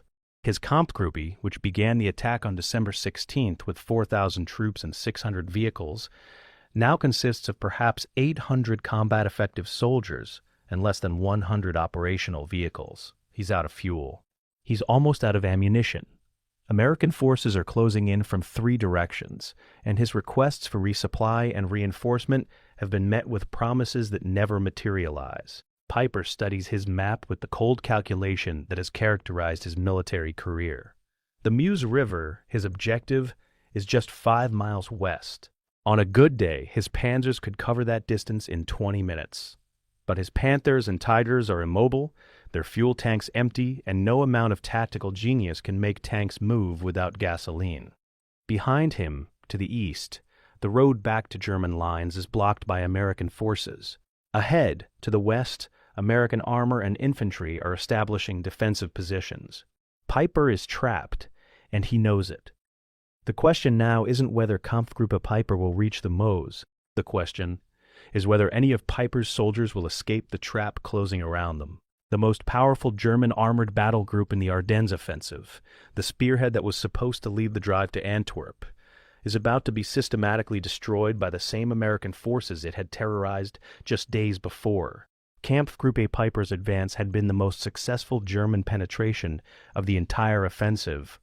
Peiper's force had punched through American lines on December 16th, advanced rapidly despite fuel shortages, and at its maximum penetration reached Stoumont on December 19th, nearly 30 miles behind the original American front lines. But success had been costly. The battle group had been in continuous combat for 5 days. Casualties had mounted steadily, vehicle losses from combat and mechanical breakdown had reduced Peiper's mobility. Most critically, fuel had never been sufficient. The capture of the Bullingen fuel depot on December 17th had extended the advance by 1 day, but the loss of the Stavelot depot on December 18th had doomed the operation. Peiper's Panthers and Tigers, the most powerful tanks on the battlefield, had become immobile steel fortresses. The soldiers of Kampfgruppe Peiper, elite SS troops with extensive combat experience, found themselves in the same situation that thousands of less experienced American soldiers had faced during the offensive's first days, surrounded, cut off, running out of supplies, and facing an enemy growing stronger by the hour. The difference was that the Americans had no intention of allowing Peiper's forces to surrender. The Malmedy massacre had guaranteed that. The American forces closing the trap around Kampfgruppe Peiper represented a combination of regular army and elite airborne units. The 30th Infantry Division, a veteran formation that had fought through Normandy and France, moved to block Peiper from the north and west. The 82nd Airborne Division rushed from France like the 101st, deployed to cut off Peiper's retreat routes to the east. These were competent, battle-hardened troops, led by officers who understood combined arms warfare and had the artillery and air support to employ it effectively. They also knew about Malmedy. They knew that Peiper's troops had murdered American prisoners. The soldiers surrounding Kampfgruppe Peiper weren't interested in taking prisoners from an SS unit that had shown no mercy to captured Americans. The fighting around Stoumont in the nearby village of La Glaise took on a particularly savage character. Quarter neither asked nor given. Both sides fighting with the knowledge that this battle would end with the complete destruction of one side or the other. The Americans had the advantage of growing strength as reinforcements arrived. Peiper had only the advantage of defensive positions and the desperation of trapped men. December 21st through December 23rd brought continuous American attacks on Peiper's shrinking perimeter. American infantry, supported by tanks and tank destroyers, probed German positions looking for weaknesses. American artillery fired continuous missions, restricting German movement and inflicting steady casualties. The weather on December 23rd cleared briefly, allowing American fighter bombers to join the battle. P-47 Thunderbolts attacked German positions with bombs, rockets, and machine gun fire. Peiper watched his force being systematically destroyed, powerless to do anything except organize defensive positions, and hoped that German relief forces would break through. But no relief came. The German forces that should have been supporting Peiper's advance were themselves engaged in desperate fighting elsewhere. The entire German offensive was stalling across the front, with every unit focused on its own survival. Peiper radioed increasingly desperate messages to higher headquarters. Surrounded. No fuel. No ammunition. Heavy casualties. Request immediate relief. The responses were sympathetic but useless. Hold your position. Relief is being organized. But Peiper knew no relief was coming. He had been abandoned to his fate, sacrificed like so many other German units in a war that Germany could no longer win. Major Hal McCown, captured by Peiper's forces on December 21st, experienced the destruction of Kampfgruppe Peiper from inside the German perimeter. McCown was an American battalion commander captured when his command post was overrun during the confused fighting around Stoumont. As a prisoner, McCown was held at Piper's headquarters in La Glaise and had extensive conversations with the SS colonel and his staff. McCown later described Piper as intelligent and professional, but utterly ruthless, a product of SS training in Eastern Front combat, who viewed war as a struggle where only results mattered. Piper spoke openly about the situation, perhaps because he assumed McCown would either die in the coming fighting or spend the rest of the war in a prisoner camp where his knowledge wouldn't matter. The SS colonel admitted that the offensive had failed, that fuel shortages had doomed the operation, that Germany would collapse within months. But Piper showed no regret, no recognition that his service to a criminal regime had led to this inevitable outcome. McCown found Piper's fatalism disturbing, the attitude of a man who had committed himself so completely to a cause that its moral bankruptcy couldn't penetrate his consciousness. When American artillery fire intensified on December 23rd, McCown sheltered in the same bunker as Piper, captor and captive waiting together for the barrage to end, neither knowing who would survive the next hours. December 24th brought Piper's final decision. German relief forces had not broken through. American pressure was intensifying. Artillery fire had destroyed most of his remaining vehicles. His soldiers were exhausted, hungry, and down to their last ammunition. Piper contacted higher headquarters one final time and received permission for what he had already decided to do: abandon all vehicles and equipment, and attempt to escape on foot through American lines. The decision was militarily sensible, but personally humiliating for a panzer commander whose identity was tied to armored warfare. Piper ordered his men to destroy everything that couldn't be carried. Tank crews placed demolition charges on their Panthers and Tigers, destroying the turret mechanisms and engines to render them unusable. Assault guns were burned. Trucks and half-tracks were disabled. Radios and equipment were smashed. The supply dump, containing what little ammunition and supplies remained, was set afire. The wounded, approximately 80 men too badly hurt to walk, were left behind with a medical officer and supplies, entrusted to American mercy. Piper gathered his approximately 800 able-bodied survivors and prepared to attempt a nighttime breakout through the American encirclement. It was the final humiliation for the battle group that was supposed to have led Germany's triumphant return to offensive warfare. The breakout began at 2 o'clock in the morning on December 24th, Christmas Eve. Piper's men moved in small groups through the snow-covered forests, trying to slip between American positions under cover of darkness. They traveled light, carrying only weapons and minimal equipment, abandoning everything else. Major McCown, the captured American officer, was brought along as a prisoner, though Piper must have known that dragging prisoners through a breakout attempt was militarily pointless.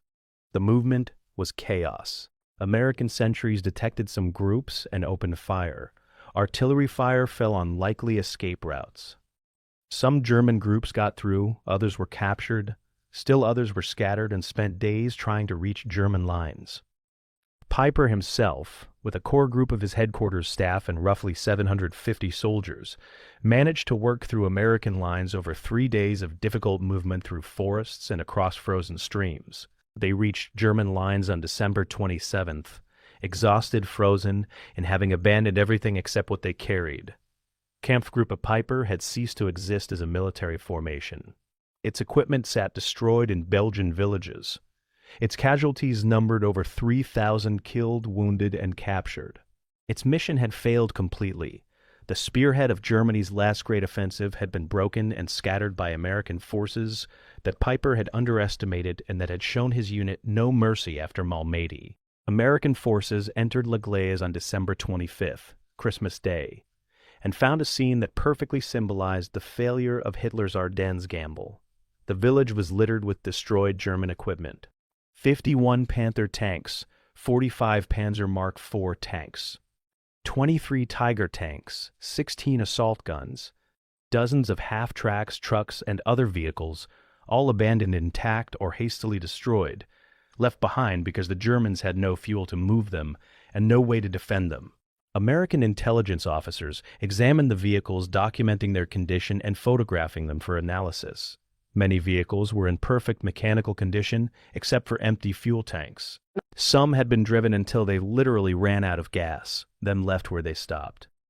The abandoned equipment represented enough armor to fully equip a German panzer division, all of it wasted because German logistics couldn't provide the fuel needed to exploit initial tactical success. American soldiers, viewing the wreckage, understood that they were seeing physical proof of German defeat.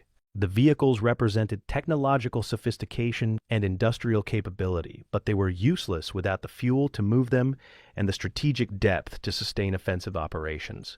Germany had bet everything on the Ardennes offensive and lost. The ruins of Kampfgruppe Peiper demonstrated that loss more clearly than any situation map. The destruction of Kampfgruppe Peiper had effects beyond the obvious military impact of eliminating a powerful German force. Psychologically, it demonstrated to American soldiers that elite SS units, despite their fearsome reputation, could be defeated and destroyed. The same SS troops who had committed atrocities at Malmedy had been trapped and crushed by American forces using competent tactics and overwhelming firepower. This knowledge boosted American morale and reduced the psychological advantage that SS formations had enjoyed earlier in the war. Strategically, the elimination of Kampfgruppe Peiper removed the most dangerous German penetration in the northern sector. If Peiper had been resupplied and reinforced, his battle group might have reached the Meuse and created a genuine crisis. Instead, American forces had contained, surrounded, and destroyed the spearhead, preventing any chance of strategic breakthrough in that sector. The battle also validated American doctrine of using artillery and air power to create conditions for infantry and armor success. The Americans hadn't defeated Peiper through superior tank versus tank combat. They had used combined arms coordination, something American forces did better than any other army in the war, to systematically destroy German combat power without risking unnecessary casualties. By December 25th, with Kampfgruppe Peiper destroyed and its commander fleeing through forests on foot, the German offensive's last real chance for operational success had disappeared into the Belgian snow. December 19, 1944, afternoon. A military police sergeant stands at a crossroads somewhere in Belgium, his job to direct traffic and verify that passing vehicles are actually American. He stops a jeep containing 3 soldiers wearing American uniforms, carrying American weapons, speaking perfect English. The sergeant asks his standard verification questions. "Who won the World Series this year?" The driver answers correctly. "The St. Louis Cardinals." The sergeant isn't satisfied. He asks another question. "Who's married to Betty Grable?" The soldier answers, "Harry James." Correct again. The sergeant studies the men, trying to identify something, anything, that seems wrong. Their uniforms are authentic. Their identification papers are in order.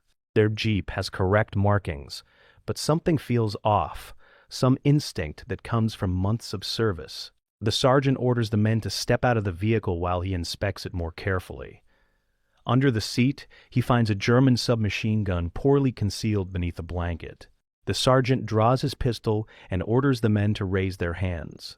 They comply without resistance. They are, in fact, German commandos from Otto Skorzény's Operation Greif, infiltrators wearing American uniforms and trying to create chaos behind American lines.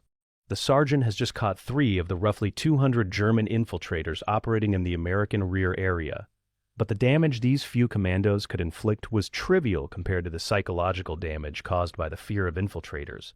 That fear was about to paralyze the American command structure and turn American soldiers against each other in an orgy of suspicion that would last for weeks. Operation Greif was conceived by Adolf Hitler himself as a special operation to support the Ardennes offensive.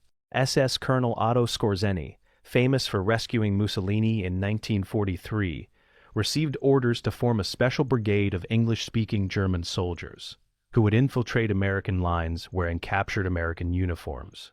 Their missions included seizing bridges before they could be demolished, cutting communications wires, reversing road signs, spreading false orders, and generally creating confusion in American rear areas. The operation violated international law.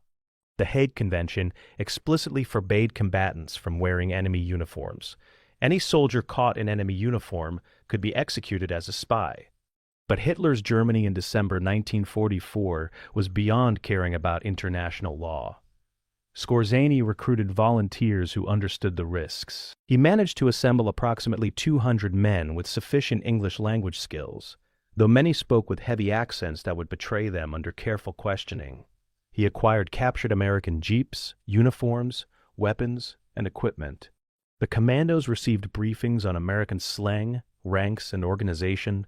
They memorized answers to questions about American culture, sports, and popular entertainment. On December 16th, as the offensive began, Operation Greif teams infiltrated American lines in small groups. The actual accomplishments of Operation Greif were minimal. The commandos managed to cut some communications wires that would have been cut anyway by artillery fire. They reversed some road signs, causing confusion that was temporary and easily corrected. A few teams successfully impersonated American military police at crossroads, directing traffic to wrong destinations until real American MPs arrested them. None of the commandos succeeded in capturing bridges intact. None managed to penetrate to important headquarters or assassination targets. Within a week, most had been captured or killed. 3 captured commandos were tried by military tribunal, convicted of violating the laws of war, and executed by firing squad on December 23. But the importance of Operation Greif wasn't what it accomplished. The importance was what Americans feared it might accomplish. Rumors spread through American lines that thousands of German infiltrators were operating behind American positions. Stories circulated about German commandos assassinating generals, about entire German units disguised as Americans, about infiltrators poisoning food supplies or sabotaging vehicles. None of these stories were true, but they were believed, and belief was enough to create paralysis. The American response to the threat of infiltrators was to establish checkpoints throughout the rear areas where military police questioned everyone, regardless of rank or apparent authenticity. The questions were designed to identify Germans who might know military information, but wouldn't know American cultural details. What's the capital of Illinois?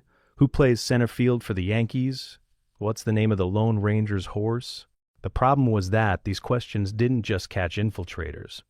They caught American soldiers who were poorly educated, from immigrant families, or who simply didn't follow sports or popular culture.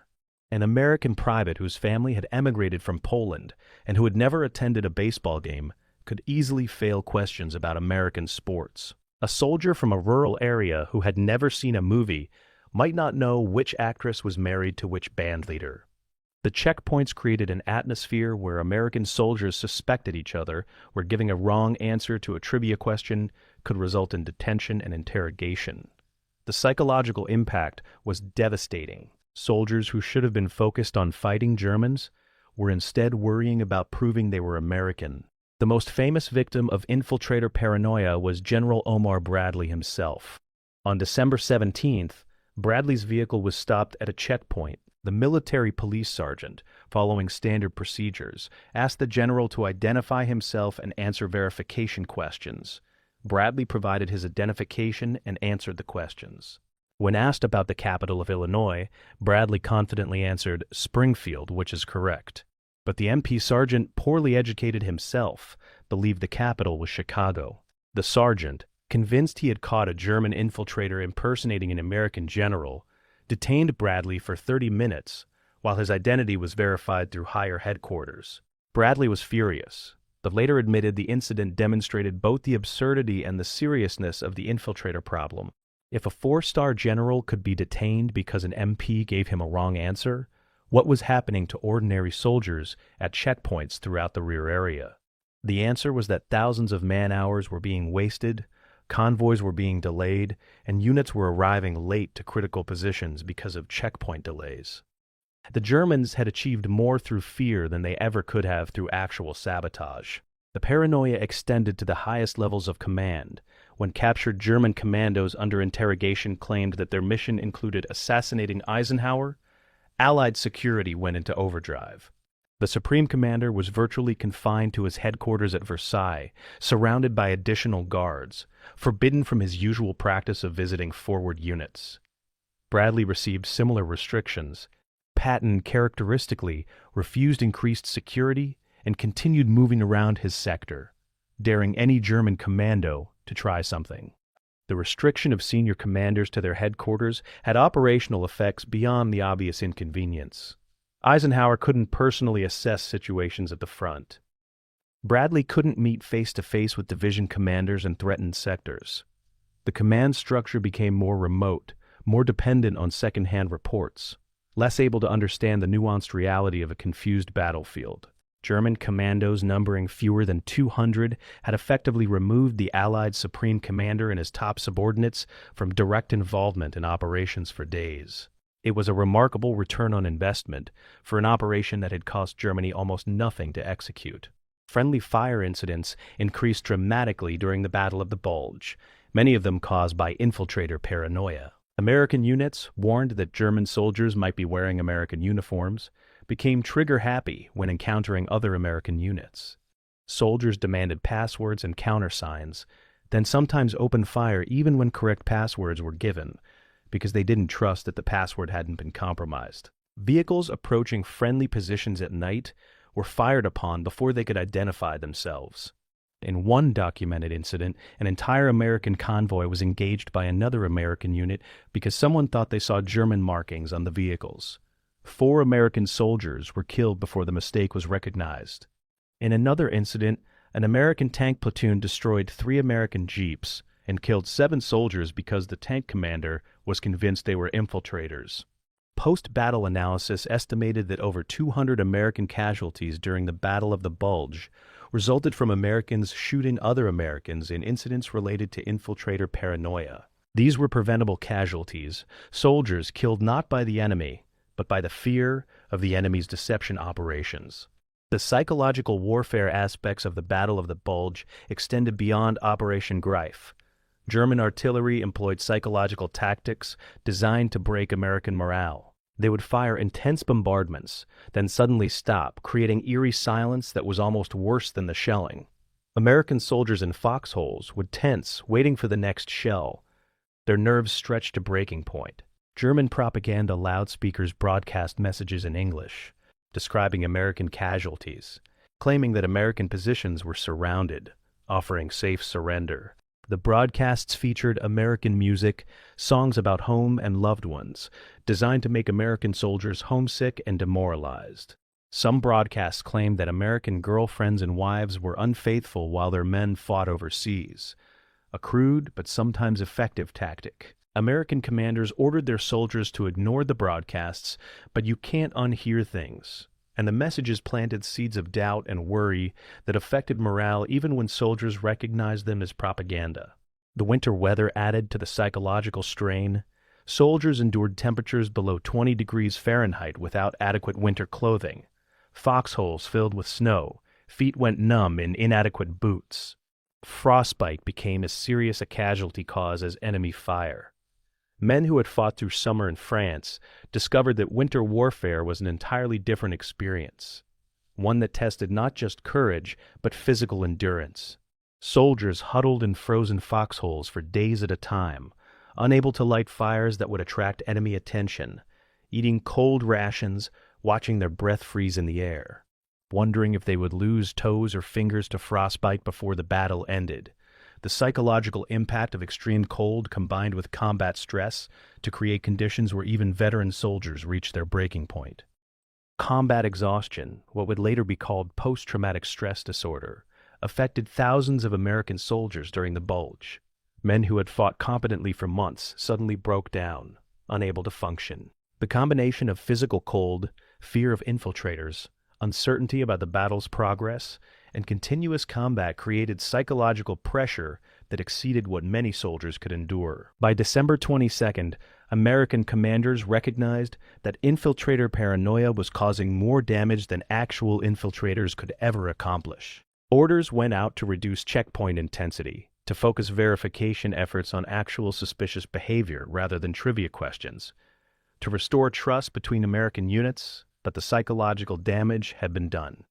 Soldiers remained suspicious of strangers throughout the rest of the battle.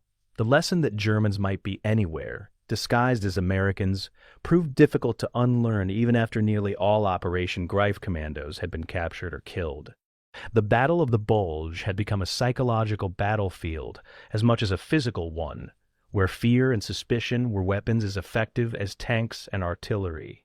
The Americans eventually won the psychological battle as they won the physical battle, but not before Operation Greif had demonstrated that a few dozen commandos with captured uniforms could create chaos far beyond their numbers. It was an uncomfortable lesson about the fragility of trust in military organizations and the power of fear to disrupt even well-trained, well-led forces. The infiltrator scare of December 1944 would influence American military doctrine for decades, leading to improved identification systems, better verification procedures, and recognition that psychological operations could achieve effects that conventional military operations could not. December 23, 1940, 9 o'clock in the morning. After 6 days of fog, clouds, and snow that had kept Allied aircraft grounded, the weather over Belgium suddenly clears. At air bases across France and England, air crews who have been waiting impatiently for flying weather scramble to their aircraft. Fighter pilots run to their P-47 Thunderbolts and P-38 Lightnings. Bomber crews climb into B-26 Marauders. Transport pilots board their C-47 Dakotas, cargo bays filled with supplies for Bastogne. Within hours, the sky that has been empty for nearly a week fills with Allied aircraft. Lieutenant Colonel Joel Crouch pilots a C-47 in a formation of 241 transport aircraft heading for Bastogne. The mission is simple but dangerous. Fly over Bastogne at low altitude and drop supplies by parachute to the surrounded garrison. German anti-aircraft guns ring the town. German fighters might intercept, but the weather is clear for the first time since the offensive began, and Bastogne desperately needs resupply.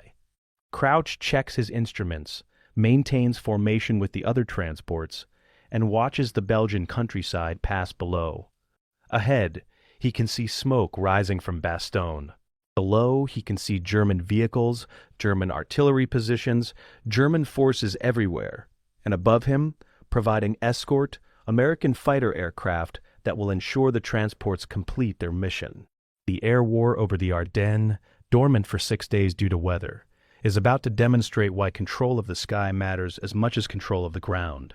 The weather that grounded Allied aircraft from December 16th to December 2002 was exactly what German planners had needed for their offensive to have any chance of success. German meteorologists had studied historical weather patterns and predicted that mid-December would bring heavy fog and low clouds that would prevent flying. The prediction proved accurate. Ceiling heights dropped below 500 feet, visibility decreased to less than a mile, and winter storms covered the Ardennes in snow and ice. These conditions made tactical air operations impossible. Fighter bombers couldn't identify targets through the clouds. Bombers couldn't navigate without seeing the ground. Reconnaissance aircraft couldn't observe German movements. The entire Allied advantage and air power built through years of investment and sacrifice became irrelevant because aircraft couldn't fly safely. German ground forces advanced under protective cover of clouds that were as effective as any fighter escort. German columns moved in daylight without fear of air attack. German supply convoys drove on roads that should have been death traps, but were safe because American and British fighter bombers sat idle on their airfields. The weather gave Germany 6 critical days when its offensive could develop without interference from the sky. But weather forecasting in 1944, while primitive compared to modern standards, was accurate enough to predict that the low-pressure system causing the fog and clouds would move east by December 2003. Allied air commanders prepared for the weather break with the same intensity that Patton's staff had prepared for Third Army's pivot. Flight operations were planned in detail. Target priority lists were prepared. Fighter bomber pilots were briefed on German positions identified through ground reconnaissance. Transport pilots received coordinates for supply drop zones. Bomber crews were given targets like rail yards and fuel depots deep in Germany. The entire Allied Tactical Air Force was ready to launch the moment weather permitted. When the fog lifted on the morning of December 23rd, Allied air operations began within hours, achieving a tempo and intensity that shocked German forces who had grown accustomed to operating without air threat. What happened over the next 4 days, from December 23rd through December 26th, would demonstrate decisively why control of the air determines modern warfare outcomes. The first priority was resupply of Bastogne. The surrounded garrison had been rationing ammunition and food since December 20th.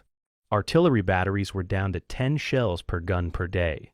Infantry units had 1 or 2 meals per day instead of 3. Medical supplies were exhausted, with surgeons operating without adequate anesthesia and wounded men dying from infections that proper supplies could have prevented. A weather break on December 23rd allowed the massive aerial resupply operation that had been planned but couldn't execute. 241 C-47 transport aircraft, organized in formations and protected by fighter escort, flew to Bastogne and dropped supplies by parachute. The drop was conducted at low altitude, perhaps 500 to 800 feet, to ensure accuracy. German anti-aircraft fire engaged the transports, shooting down several aircraft and damaging others. But the mission succeeded. Parachutes blossomed over Bastogne, carrying containers of ammunition, food, medical supplies, and other essentials. American soldiers on the ground rushed to collect the containers, often under German artillery fire. Not every container landed inside American lines. Some drifted into German positions or into no man's land. But enough supplies reached the defenders to replenish their stocks and restore their ability to continue fighting. The psychological impact matched the material benefit. Soldiers who had wondered if they were forgotten, if relief would ever come, saw the sky fill with friendly aircraft and knew that the entire Allied war machine was working to support them. Captain Richard Peterson flew a P-47 Thunderbolt on ground attack missions over the Ardennes on December 24th. His squadron's assignment was armed reconnaissance, which meant flying over designated areas looking for targets of opportunity. Peterson and his fellow pilots found more targets than they could possibly engage. German vehicles filled the roads. German tanks sat in assembly areas. German artillery batteries fired from forest positions. German supply dumps were visible from the air, their locations betrayed by tracks in the snow converging on central points.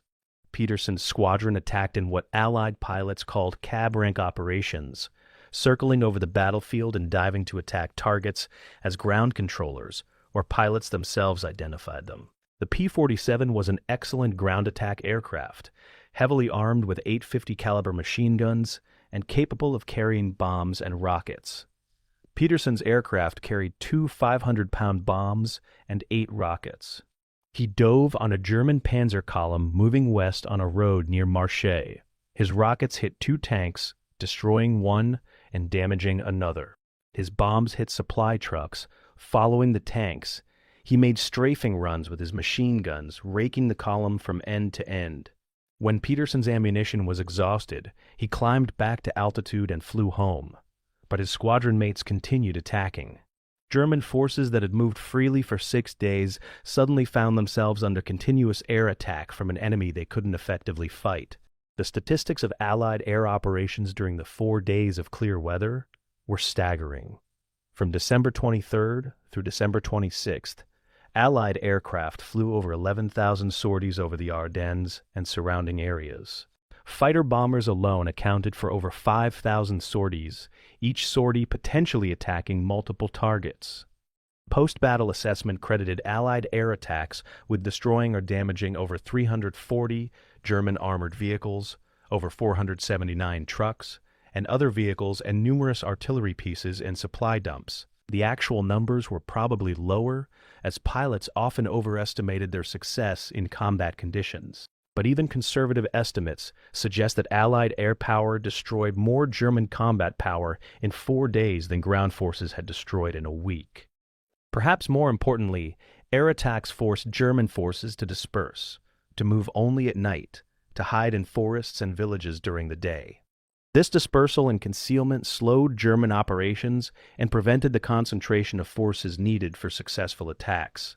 German commanders found themselves unable to mass armor for breakthrough attempts because any concentration drew immediate air attack. The German offensive, already stalling from fuel shortages and ground resistance, effectively stopped when Allied air power could be employed. German forces had virtually no effective air defense against Allied air attacks. The Luftwaffe, Germany's air force, had been decimated in combat over Germany during 1944. The few German fighters that appeared over the Ardennes were quickly engaged and shot down by superior numbers of Allied fighters. German anti-aircraft guns, while numerous, couldn't stop determined attacks by skilled pilots. German fighters launched a desperate attack on Allied airfields on January 1, 1945. Operation Bodenplatte, which destroyed or damaged several hundred Allied aircraft on the ground. But the attack cost the Luftwaffe over 300 aircraft and hundreds of experienced pilots that could never be replaced. It was the Luftwaffe's last major operation in the West. After Bodenplatte, German forces in the Ardennes had to endure Allied air superiority without any prospect of relief. The sky belonged to the Allies, and that ownership decided the battle's outcome as much as any ground combat did. The supply mission to Bastogne continued daily once weather permitted. Between December 23rd and December 26th, Allied transports delivered over 850 tons of supplies to the surrounded garrison. This was enough to sustain defensive operations until Patton's ground relief arrived on December 26th. Without aerial resupply, Bastogne would have fallen by December 24th or 2005, its defenders out of ammunition and unable to repel German attacks. The successful aerial resupply of a surrounded garrison under enemy fire, conducted over multiple days while under air and ground attack, represented a remarkable achievement in military logistics. It demonstrated capabilities that German forces couldn't match, and advantages that industrial power and training created. The Americans could conduct complex operations under difficult conditions because they had the aircraft, the pilots, the supplies, and the organizational competence to do so. Germany in December 1944 had none of these advantages. The Luftwaffe had been destroyed defending German cities. German logistics couldn't keep ground forces supplied, much less conduct aerial operations. German training had deteriorated as experienced pilots were killed and replaced by inadequately trained novices. The air war over the Ardennes wasn't really a war at all. It was a demonstration of complete Allied dominance that German ground forces endured helplessly. December 26th brought continued clear weather and another day of intensive Allied air operations. But December 26th also brought Patton's relief of Bastogne, which changed the situation fundamentally. The crisis was passing. The German offensive was clearly stalled. American reinforcements were arriving across the entire front. German forces began transitioning from attack to defense, trying to hold their gains against inevitable American counterattacks. When fog returned on December 27th, grounding aircraft again, the air operations had already achieved their critical effect. Those 4 days of clear weather, December 23rd through 26, had broken the German offensive as surely as Patton's ground attack and Bastogne's defense had broken it. German commanders who experienced those 4 days never forgot the terror of operating under complete enemy air superiority.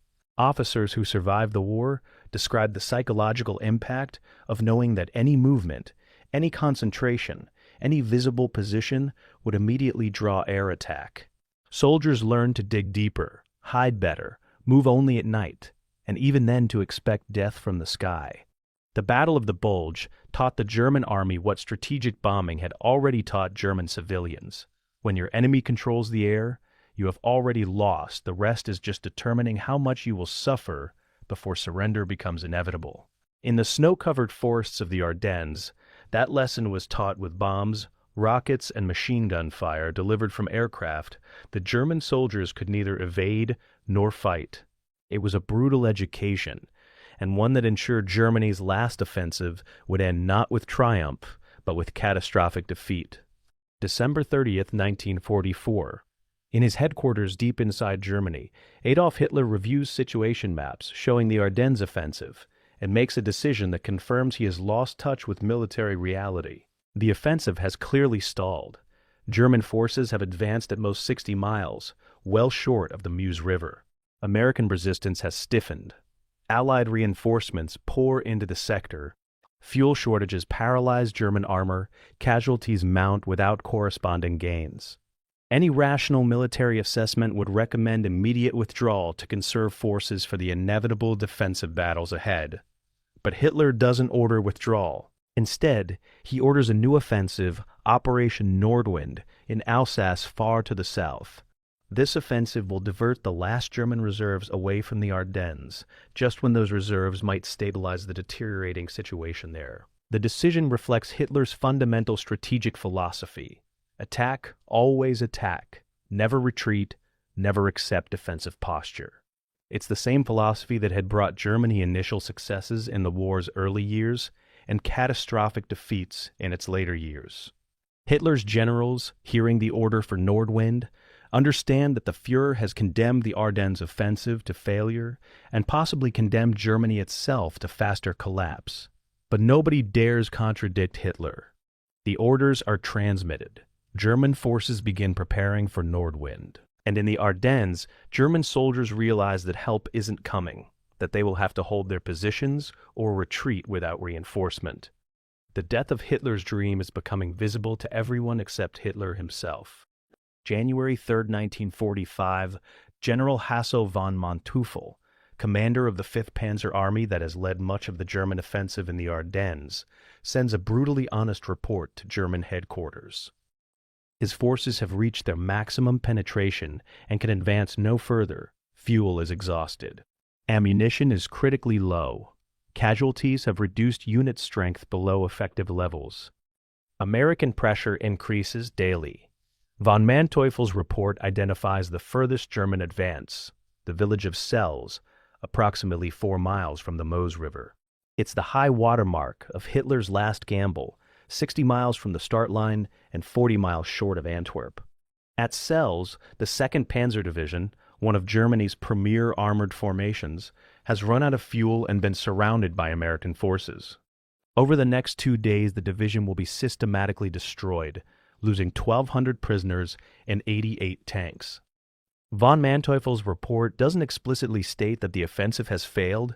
Military officers don't tell Hitler that his plans have failed if they want to keep their positions, but the implications are clear to anyone reading it objectively. The German army in the Ardennes has shot its bolt.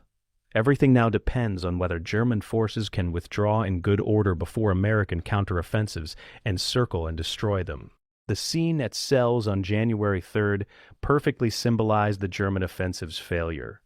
American forces from the 2nd Armored Division and other units surrounded the stranded 2nd Panzer Division. The Germans, without fuel to move their tanks or ammunition to fight effectively, could only wait for the inevitable assault. When it came, the Germans surrendered in large numbers.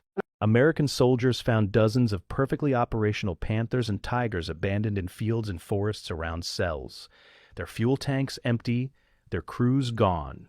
Some tanks had been driven until they literally ran dry in mid-movement, stopping in the middle of roads or halfway through turns.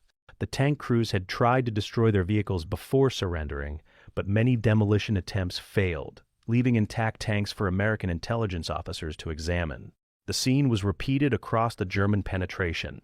Abandoned vehicles, scattered equipment, defensive positions hastily constructed by forces that had been advancing days earlier. The offensive spirit that had driven German forces west from December 16th to December 24th had evaporated, replaced by the defensive mindset of forces trying to survive until withdrawal orders came. January 8th brought the American counteroffensive that German commanders had been dreading. General Courtney Hodges' 1st Army, reinforced and resupplied, attacked south from the northern shoulder of the German penetration. Simultaneously, Patton's 3rd Army attacked north from Bastogne. The plan was a classic pincer movement. The 2 American armies would drive toward each other, meeting in the middle and cutting off German forces still in the Bulge. If the maneuver succeeded, tens of thousands of German soldiers would be trapped and forced to surrender. The offensive began with the largest American artillery barrage since the campaign in France.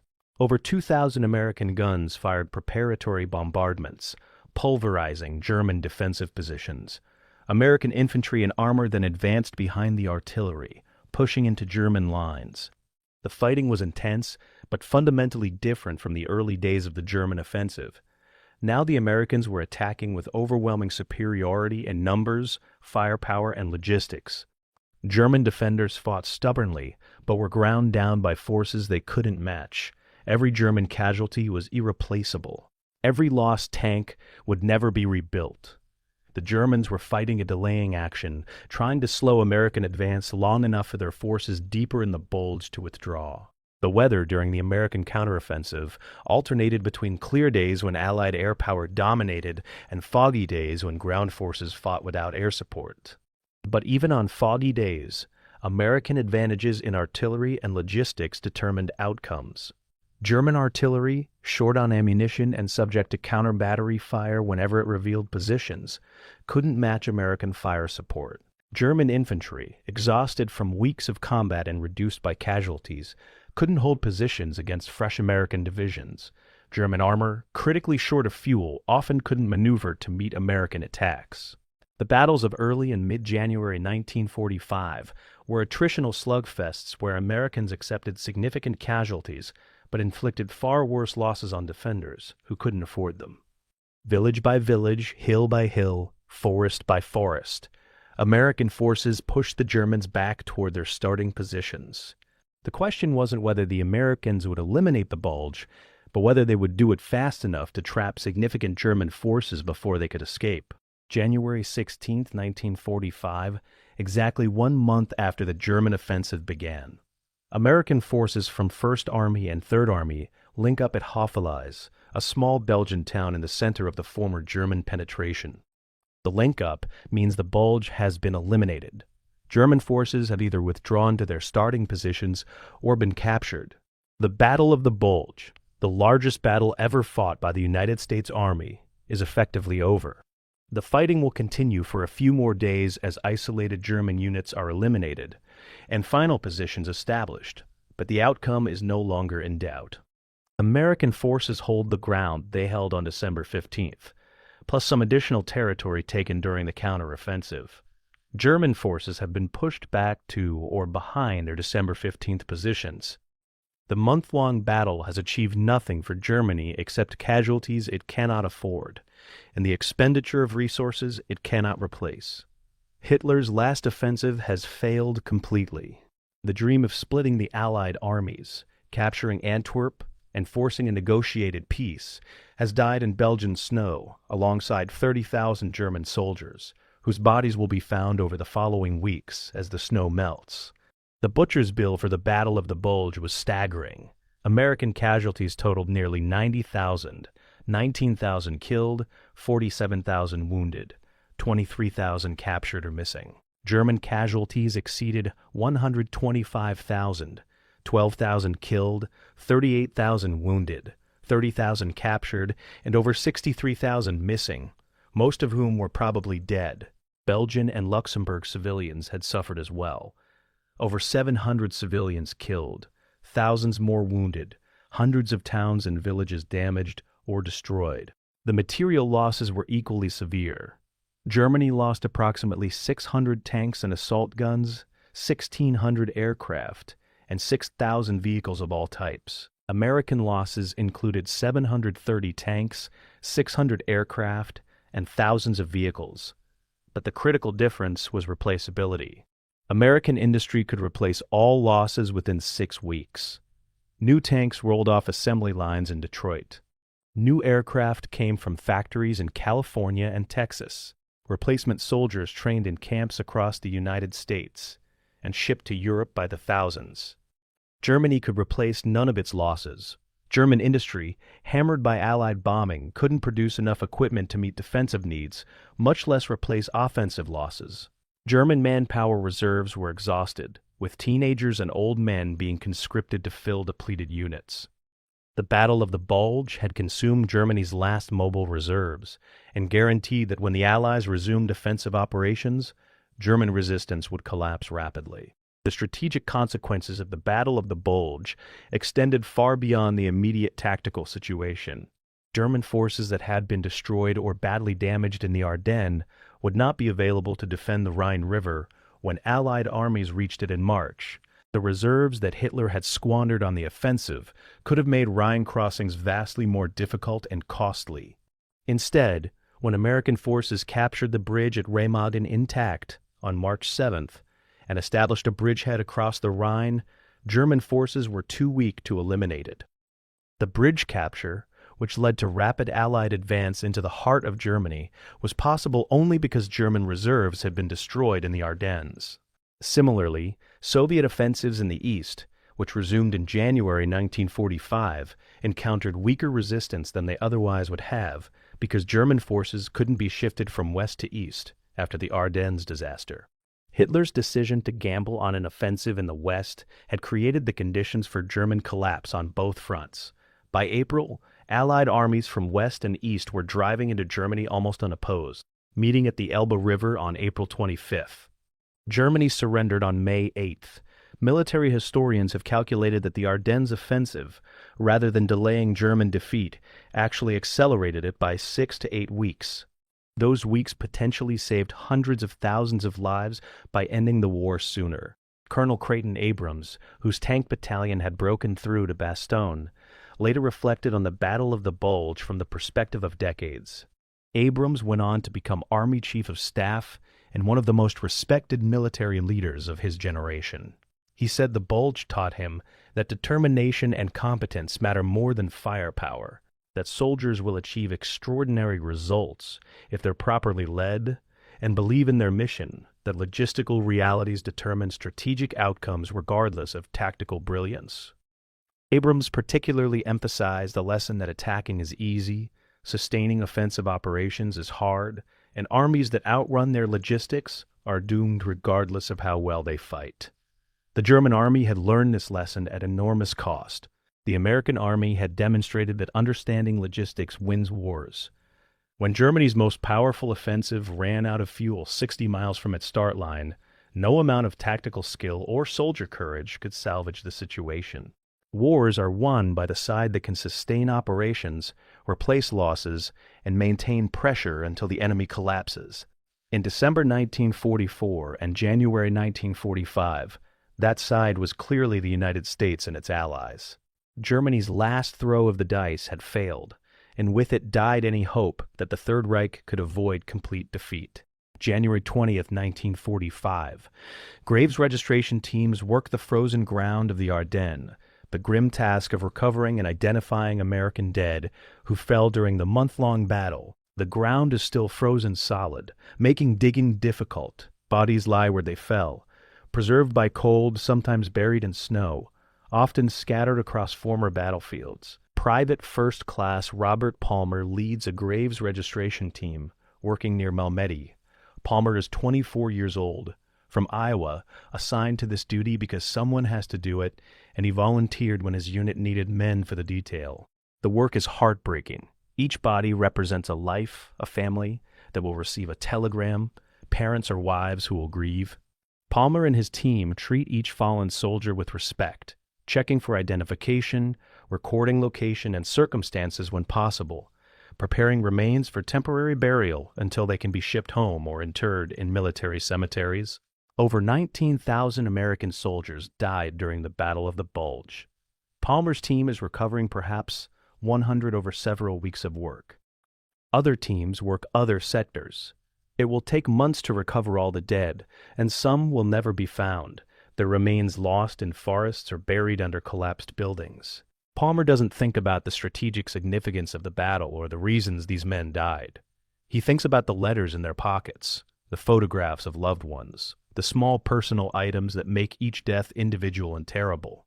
War is ultimately about bodies and frozen ground, and Palmer's job is to give those bodies the dignity of proper recovery and burial. The casualty statistics for the Battle of the Bulge, when fully compiled, reveal the battle's intensity and cost. American casualties totaled 89,980. 719,276 killed 40, 7,493 wounded, 23,218 captured or missing. These numbers made the Bulge the bloodiest battle fought by American forces in World War II, exceeding even the Normandy campaign in casualties suffered in a single operation. The killed in action figure of over 19,000 represented American families destroyed, potential never realized futures ended in Belgian snow. The wounded included men who would recover fully, men who would carry physical disabilities for life, and men who would die of their wounds in hospitals weeks or months after the battle. The captured included those who would survive German prisoner of war camps and return home, and those who would die in captivity from starvation, disease, or execution. Each number represented an individual human tragedy multiplied thousands of times across the entire American expeditionary force. The Battle of the Bulge had touched virtually every American division in Europe, either through direct involvement or through providing replacements for units that suffered casualties. The entire American army in Europe felt the battle's impact. German casualties exceeded 125,000, 12,650, 2 killed, 38,600 wounded, 30,582 captured, 63,220, 2 missing. The missing category included soldiers who deserted, who were captured but not properly recorded, who were buried in unmarked graves or whose bodies were never recovered, or who simply disappeared in the chaos of combat and retreat. German medical services, overwhelmed by casualties and lacking supplies, couldn't properly treat the wounded. Many men who might have survived with adequate care died from infected wounds or surgical complications. The prisoner of war total included entire units that surrendered intact when surrounded, or when ordered to surrender by officers who recognized further resistance was pointless. The German army that retreated from the Ardennes in late January was a shadow of the force that had attacked on December 16th. Divisions that had started the offensive at 70 or 80% strength were now at 30 or 40%. Some units had effectively ceased to exist, their remnants absorbed into other formations or withdrawn to rear areas for rebuilding that would never happen. Germany had gambled its last reserves and lost. The casualties couldn't be replaced. The experience couldn't be recovered. The German army would fight on for 4 more months, but it would fight as a declining force, losing ground every day until final collapse in May. Equipment losses told the same story of irreplaceable German defeat. Germany lost approximately 600 tanks and assault guns during the Battle of the Bulge. These included Panthers, Tigers, Panzer Mark IVs, and various assault guns representing Germany's most modern armor. American losses totaled 730 tanks, mostly Shermans with some light tanks and tank destroyers. The numerical comparison suggested similar losses, but the strategic impact was entirely different. American tank production in December 1944 and January 1945 exceeded 3,000 vehicles. The losses in the Bulge were replaced in less than 2 weeks. American units received new tanks, often improved models with better armor or weapons, before the replacement soldiers to crew them arrived. German tank production in the same period was approximately 200 vehicles, far too few to replace combat losses, and certainly insufficient to replace the 600 lost in the Ardennes. German armored divisions that had been powerful formations in December were reduced to battle groups by February, formations that kept their division titles but had strength equivalent to reinforced regiments. The mathematics of attrition guaranteed German defeat. Every battle Germany fought, win or lose, brought Germany closer to collapse because losses couldn't be replaced at a rate sufficient to maintain combat power. The impact on Belgian and Luxembourg civilians received less attention than military casualties, but was no less real. Over 700 civilians were killed during the battle, many in the initial German artillery bombardment, others caught in crossfire or executed by SS units in atrocity incidents. Thousands more were wounded. Entire towns were destroyed, their buildings reduced to rubble by artillery fire or house-to-house fighting. The town of Houffalize, site of the American link-up that eliminated the Bulge, was 90% destroyed. Bastogne suffered major damage despite being held by American forces. Belgian civilians who had celebrated liberation in September 1940 found themselves back under German occupation in December, subjected to requisitions, forced labor, and the arbitrary cruelty of occupying forces. When American forces recaptured these areas in January, they found civilians emerging from cellars where they had sheltered for weeks, traumatized, hungry, and grieving for family members killed in the fighting. The liberation of Western Europe, which had seemed nearly complete in November 1944, had been set back by weeks of renewed combat and occupation. The civilians paid a price for Hitler's gamble that was separate from, but as real as, the military casualties. The question of justice for war crimes committed during the Battle of the Bulge, particularly the Malmedy massacre, came to trial in the spring of 1946. The United States Army conducted a war crimes trial at Dachau, the site of the former concentration camp, where 73 members of Camp Group Piper were charged with murdering American prisoners and Belgian civilians. The trial lasted several months and included testimony from survivors, forensic evidence from massacre sites, and documents captured from German forces. The prosecution methodically built a case that the killings were systematic, ordered by superior officers, or at least conducted with their knowledge and approval, and that the accused had participated in or facilitated the murders. The defense argued that battlefield confusion, fear of partisan attack, and the chaos of combat had led to tragic but understandable incidents. The defense also argued that Allied forces had committed similar acts, an argument the court rejected as irrelevant to the guilt or innocence of the accused. The verdicts came in July 1946. All 73 defendants were convicted. 43 received death sentences, including Joachim Piper. 23 received life imprisonment. 7 received lesser sentences, ranging from 10 to 20 years. The death sentences were never carried out. Within months of the trial, defense attorneys began appeals based on claims that confessions had been obtained through coercion or torture. American investigators vehemently denied these claims, but the accusations created enough doubt that review boards commuted all death sentences to prison terms. Political considerations also influenced the outcome.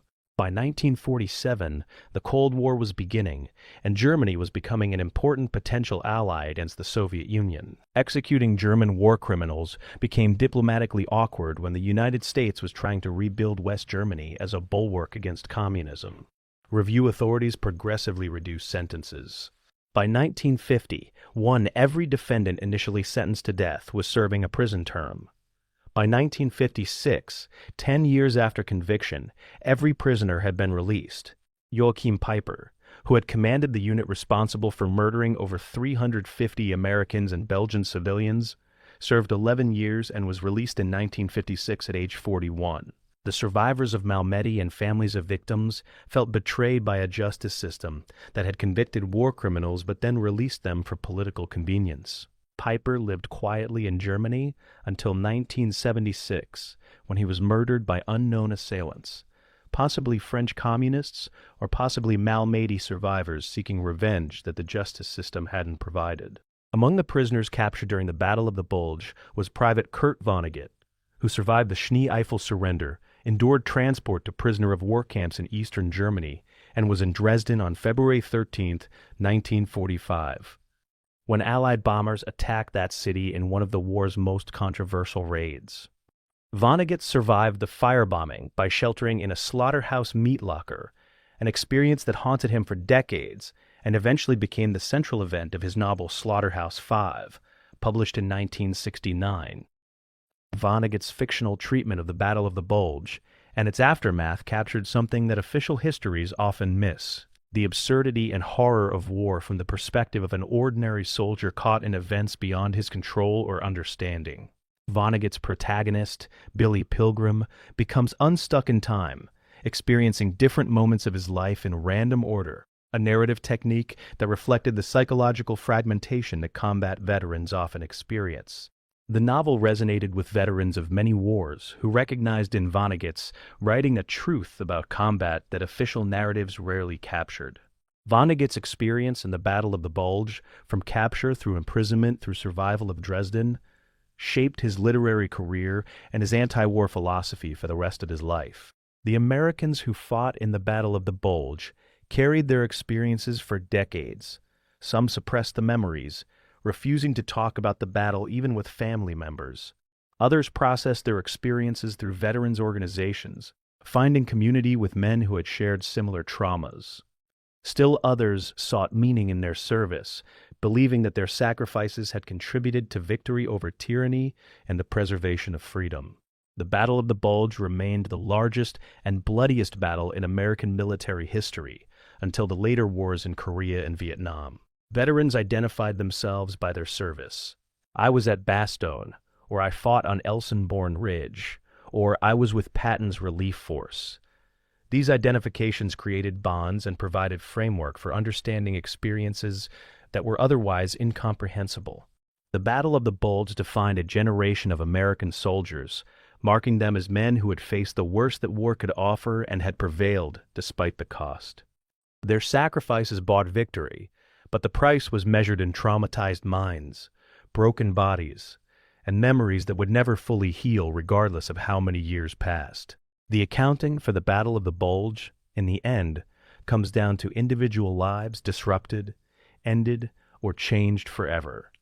19,000 American families received telegrams informing them of death. 47,000 families learned that loved ones were wounded, not knowing whether those wounds were minor or crippling. 23,000 families endured uncertainty about captured or missing soldiers, waiting weeks or months for information about whether their sons or husbands were alive in prisoner camps or dead in Belgian snow. German families experienced the same grief, multiplied by the larger casualties. Belgian and Luxembourg families mourned civilian dead and tried to rebuild communities destroyed by combat. The strategic outcome, the acceleration of German defeat, the vindication of Allied strategy, all of these mattered and shaped the post-war world. But strategy is ultimately about people, and the people who experienced the Battle of the Bulge paid with their bodies, their minds, and sometimes their lives, for outcomes determined by decisions made far from the front lines, by commanders who had never experienced what their soldiers endured. The accounting of the Battle of the Bulge must include both the strategic assessment that the battle hastened Allied victory and the human assessment that the price of that victory was paid by individual soldiers whose suffering created the conditions for strategic success. May 8, 1945, VE Day, Germany surrenders unconditionally to Allied forces, ending the war in Europe. In Belgium, near Bastogne, former soldiers of the 101st Airborne Division gather informally to mark the occasion. Some still serve with units in Germany. Others have rotated home and are preparing for deployment to the Pacific. They talk about the Battle of the Bulge, comparing memories, filling in gaps in their understanding of what happened. Lieutenant Colonel Harry Kinnard, who had been present when General McAuliffe wrote "nuts" in response to the German surrender demand, reflects on what the battle meant. "We didn't know we were making history," he says. "We just knew we had to hold until relief arrived." Another officer observes that holding Bastogne had been the turning point, that if Bastogne had fallen, the German offensive might have reached the Meuse and created a genuine strategic crisis. The veterans debate whether their stand mattered strategically or was just one more battle in a war that would have ended with Allied victory anyway. The consensus, to the extent there is, one, is that they did their duty under impossible circumstances, and their stand, combined with similar stands by thousands of other Americans, had defeated Hitler's last offensive and shortened the war. How much shorter? Nobody knows for certain, but military analysts are already beginning to calculate that the Ardennes offensive, by consuming Germany's last reserves, had accelerated German collapse by weeks or possibly months. The immediate strategic legacy of the Battle of the Bulge was visible in the ease of Allied operations from February through May 1945. When American and British forces crossed the Rhine River in March, they encountered German resistance that was shadow of what had opposed them in December. The reserves that Hitler had squandered in the Ardennes would have made Rhine crossings vastly more difficult and costly. The capture of the Remagen Bridge on March 7th, which provided Allies an intact Rhine crossing and led to rapid advance into central Germany, was possible only because German forces were too weak to either defend the bridge or eliminate the bridgehead once established. American forces that had taken months to advance from the German border to the Rhine in autumn 1944 covered the same distance from the Rhine to the Elbe River in less than 3 weeks in spring 1945. The difference was German combat power, which had been consumed in the Ardennes and couldn't be regenerated. Similarly, Soviet offensives that resumed in January 1945 and drove from Poland to Berlin in 3 months encountered less resistance than they otherwise would have, because German forces couldn't be shifted from west to east after the Ardennes. Disaster. Hitler's decision to gamble on an offensive in the West had created the conditions for simultaneous collapse on both fronts. Military historians and economists have attempted to quantify the Battle of the Bulge's impact on the war's duration. The calculations involve complex variables: rates of Allied advance, German defensive capabilities, logistical constraints, political factors affecting timing of final operations. Most analyses conclude that Germany would have surrendered sometime between July and August 1945 if the Ardennes offensive hadn't occurred. The actual surrender date of May 8th was approximately 2 to 3 months earlier. What does that mean in terms of lives saved and suffering prevented? Allied casualties from January through May totaled hundreds of thousands killed and wounded. Extending the war another 2 to 3 months might have added 100,000 or more Allied casualties. German military and civilian casualties were even higher as Allied bombing intensified and ground combat reached German cities. Extending the war would have killed tens of thousands more German soldiers and civilians. Holocaust victims continued dying in concentration camps until those camps were liberated. The camps and areas liberated in April and May held survivors who might have died if liberation had been delayed to July or August. The strategic calculus is grim but important. The Battle of the Bulge cost 90,000 American casualties in 1 month. But by accelerating German collapse, it potentially prevented hundreds of thousands of additional casualties in an extended endgame. Hitler's gamble had achieved the opposite of its intention. The technological and tactical lessons from the Battle of the Bulge influenced American military doctrine for decades. The battle demonstrated the critical importance of logistics, particularly fuel supply, for mobile operations. No amount of tactical brilliance could compensate for empty fuel tanks. American military planning after the war emphasized logistical preparation and sustainability, ensuring that operational plans were grounded in realistic assessment of supply capabilities. The battle also demonstrated the decisiveness of air power when properly employed. The 4 days of clear weather from December 23rd through 26, when Allied air forces could operate without restriction, had broken German offensive momentum as effectively as ground combat. Post-war American doctrine emphasized air-ground coordination and the integration of tactical air power into ground operations. The development of close air support procedures, forward air controllers, and dedicated ground attack aircraft traced its lineage directly to lessons learned in the Ardennes. The battle also validated the importance of combined arms coordination, using infantry, armor, artillery, engineers, and air power in synchronized operations that multiplied effectiveness of each component. The human lessons of the Battle of the Bulge were perhaps more important than the tactical lessons. American soldiers, many of them green troops, who had never been in combat, had faced Germany's best divisions under the worst possible circumstances, and had prevailed. They had been surprised, surrounded, outnumbered, and outgunned in the initial phase of the battle.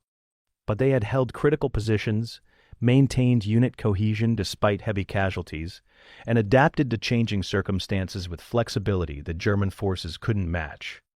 The battle demonstrated that American training, leadership, and institutional competence created soldiers who could fight effectively even when tactical situations were desperate. This wasn't a matter of individual heroism, though individual acts of heroism were numerous. It was a matter of creating military organizations that could function under extreme stress, that could take heavy casualties and continue operating, that could make and execute operational decisions rapidly, even when higher headquarters couldn't provide guidance. The Battle of the Bulge showed that American military institutions worked, that the investment in training and organization paid dividends when combat tested those institutions under the most difficult conditions imaginable. The political legacy of the Battle of the Bulge included the elevation of certain commanders and the decline of others. General Eisenhower's handling of the crisis, his rapid commitment of reserves, and his coordination of the Allied response was generally judged successful despite the initial intelligence failure. Eisenhower's reputation came through the battle enhanced, helping establish him as a post-war political figure who would eventually become president. George Patton's relief of Bastogne became one of his most famous achievements, though military professionals recognized that the relief had taken longer than Patton originally promised, and had cost higher casualties than anticipated. Patton's reputation as an aggressive, successful commander was confirmed by the Battle of the Bulge, though his controversial statements and behavior continued to create problems. Omar Bradley's initial skepticism about the German offensive became a black mark on his record, evidence that even experienced commanders could misjudge enemy intentions. The German commanders involved in the offensive, particularly those who had expressed doubts about its feasibility, saw their professional reputations survive into the post-war period. Von Manteuffel and Model were recognized as competent professionals who had done their best with inadequate resources and an impossible mission. The Battle of the Bulge entered American cultural memory as a symbol of determination under adversity. Books, films, and television programs dramatized the battle, particularly the defense of Bastogne and McAuliffe's nuts response. The 1965 film Battle of the Bulge, while historically inaccurate in many details, introduced the battle to a generation of Americans who had been children during the war or hadn't been born yet. Veterans organizations kept the battle's memory alive through reunions and memorials. The annual ceremony at Bastogne, where American and Belgian officials commemorate the battle, became an important symbol of the alliance between the United States and Europe. The Malmedy massacre remained controversial, particularly as details of the inadequate punishment of perpetrators became known. Survivors and victims' families continued to seek recognition and justice decades after the war ended. The battle remained the largest ever fought by American forces until the Vietnam War, and retained significance as the last great conventional battle of World War II in Europe, the final test of American military power against Germany's last desperate offensive. 80 years after the battle, in 2240, the last survivors are in their late 90s or older. Soon there will be no living witnesses to the Battle of the Bulge, no one who can say I was there and describe what it was really like. Historians will continue to analyze the battle's strategic significance, tactical details, and human cost. The Belgian towns where the battle was fought maintain museums and memorials. The American cemetery near Bastogne holds graves of thousands who fell in the battle. Tour guides lead visitors through the forests and villages where Americans and Germans fought in winter 1944. But lived memory is fading, and with it the immediate connection to events that shaped the modern world. The strategic lessons remain relevant. The importance of logistics, the decisiveness of air power, the value of training and institutional competence, the danger of overreaching in military operations, all these lessons from the Battle of the Bulge continue to inform military thinking. The human lessons also endure. Ordinary people, properly trained and led, can achieve extraordinary results under impossible circumstances. Courage matters. Leadership matters. The will to endure when situations seem hopeless can determine outcomes as much as weapons and technology. In 2004, on the 60th anniversary of the battle, surviving veterans gathered at Bastogne for what many knew would be their last reunion. The men were in their 80s, walking with canes or wheelchairs, their numbers thinned by age and time. They gathered at the memorial, listening to speeches from Belgian and American officials, thanking them for their service and sacrifice. After the formal ceremony, the veterans talked among themselves, sharing memories that only they could fully understand. One veteran, who had been a private in the 101st Airborne during the siege, was asked by a journalist what he remembered most vividly. The veteran thought for a moment, then replied, "The cold," and wondering if tomorrow would come. And then it did come, and we were still there, still fighting. We didn't know we were making history. We just knew we had to hold until tomorrow, and then hold another day, and keep holding until someone told us we could stop. And eventually, they did tell us we could stop, because we had won. That simple testimony captured something essential about the Battle of the Bulge, and about war itself. Strategy and tactics matter, but ultimately battles are won by soldiers who endure, who continue fighting even when victory seems impossible, who hold positions because orders say hold and because their comrades depend on them. The Battle of the Bulge was won by thousands of such soldiers, ordinary Americans who did extraordinary things in the last winter of World War II in Europe.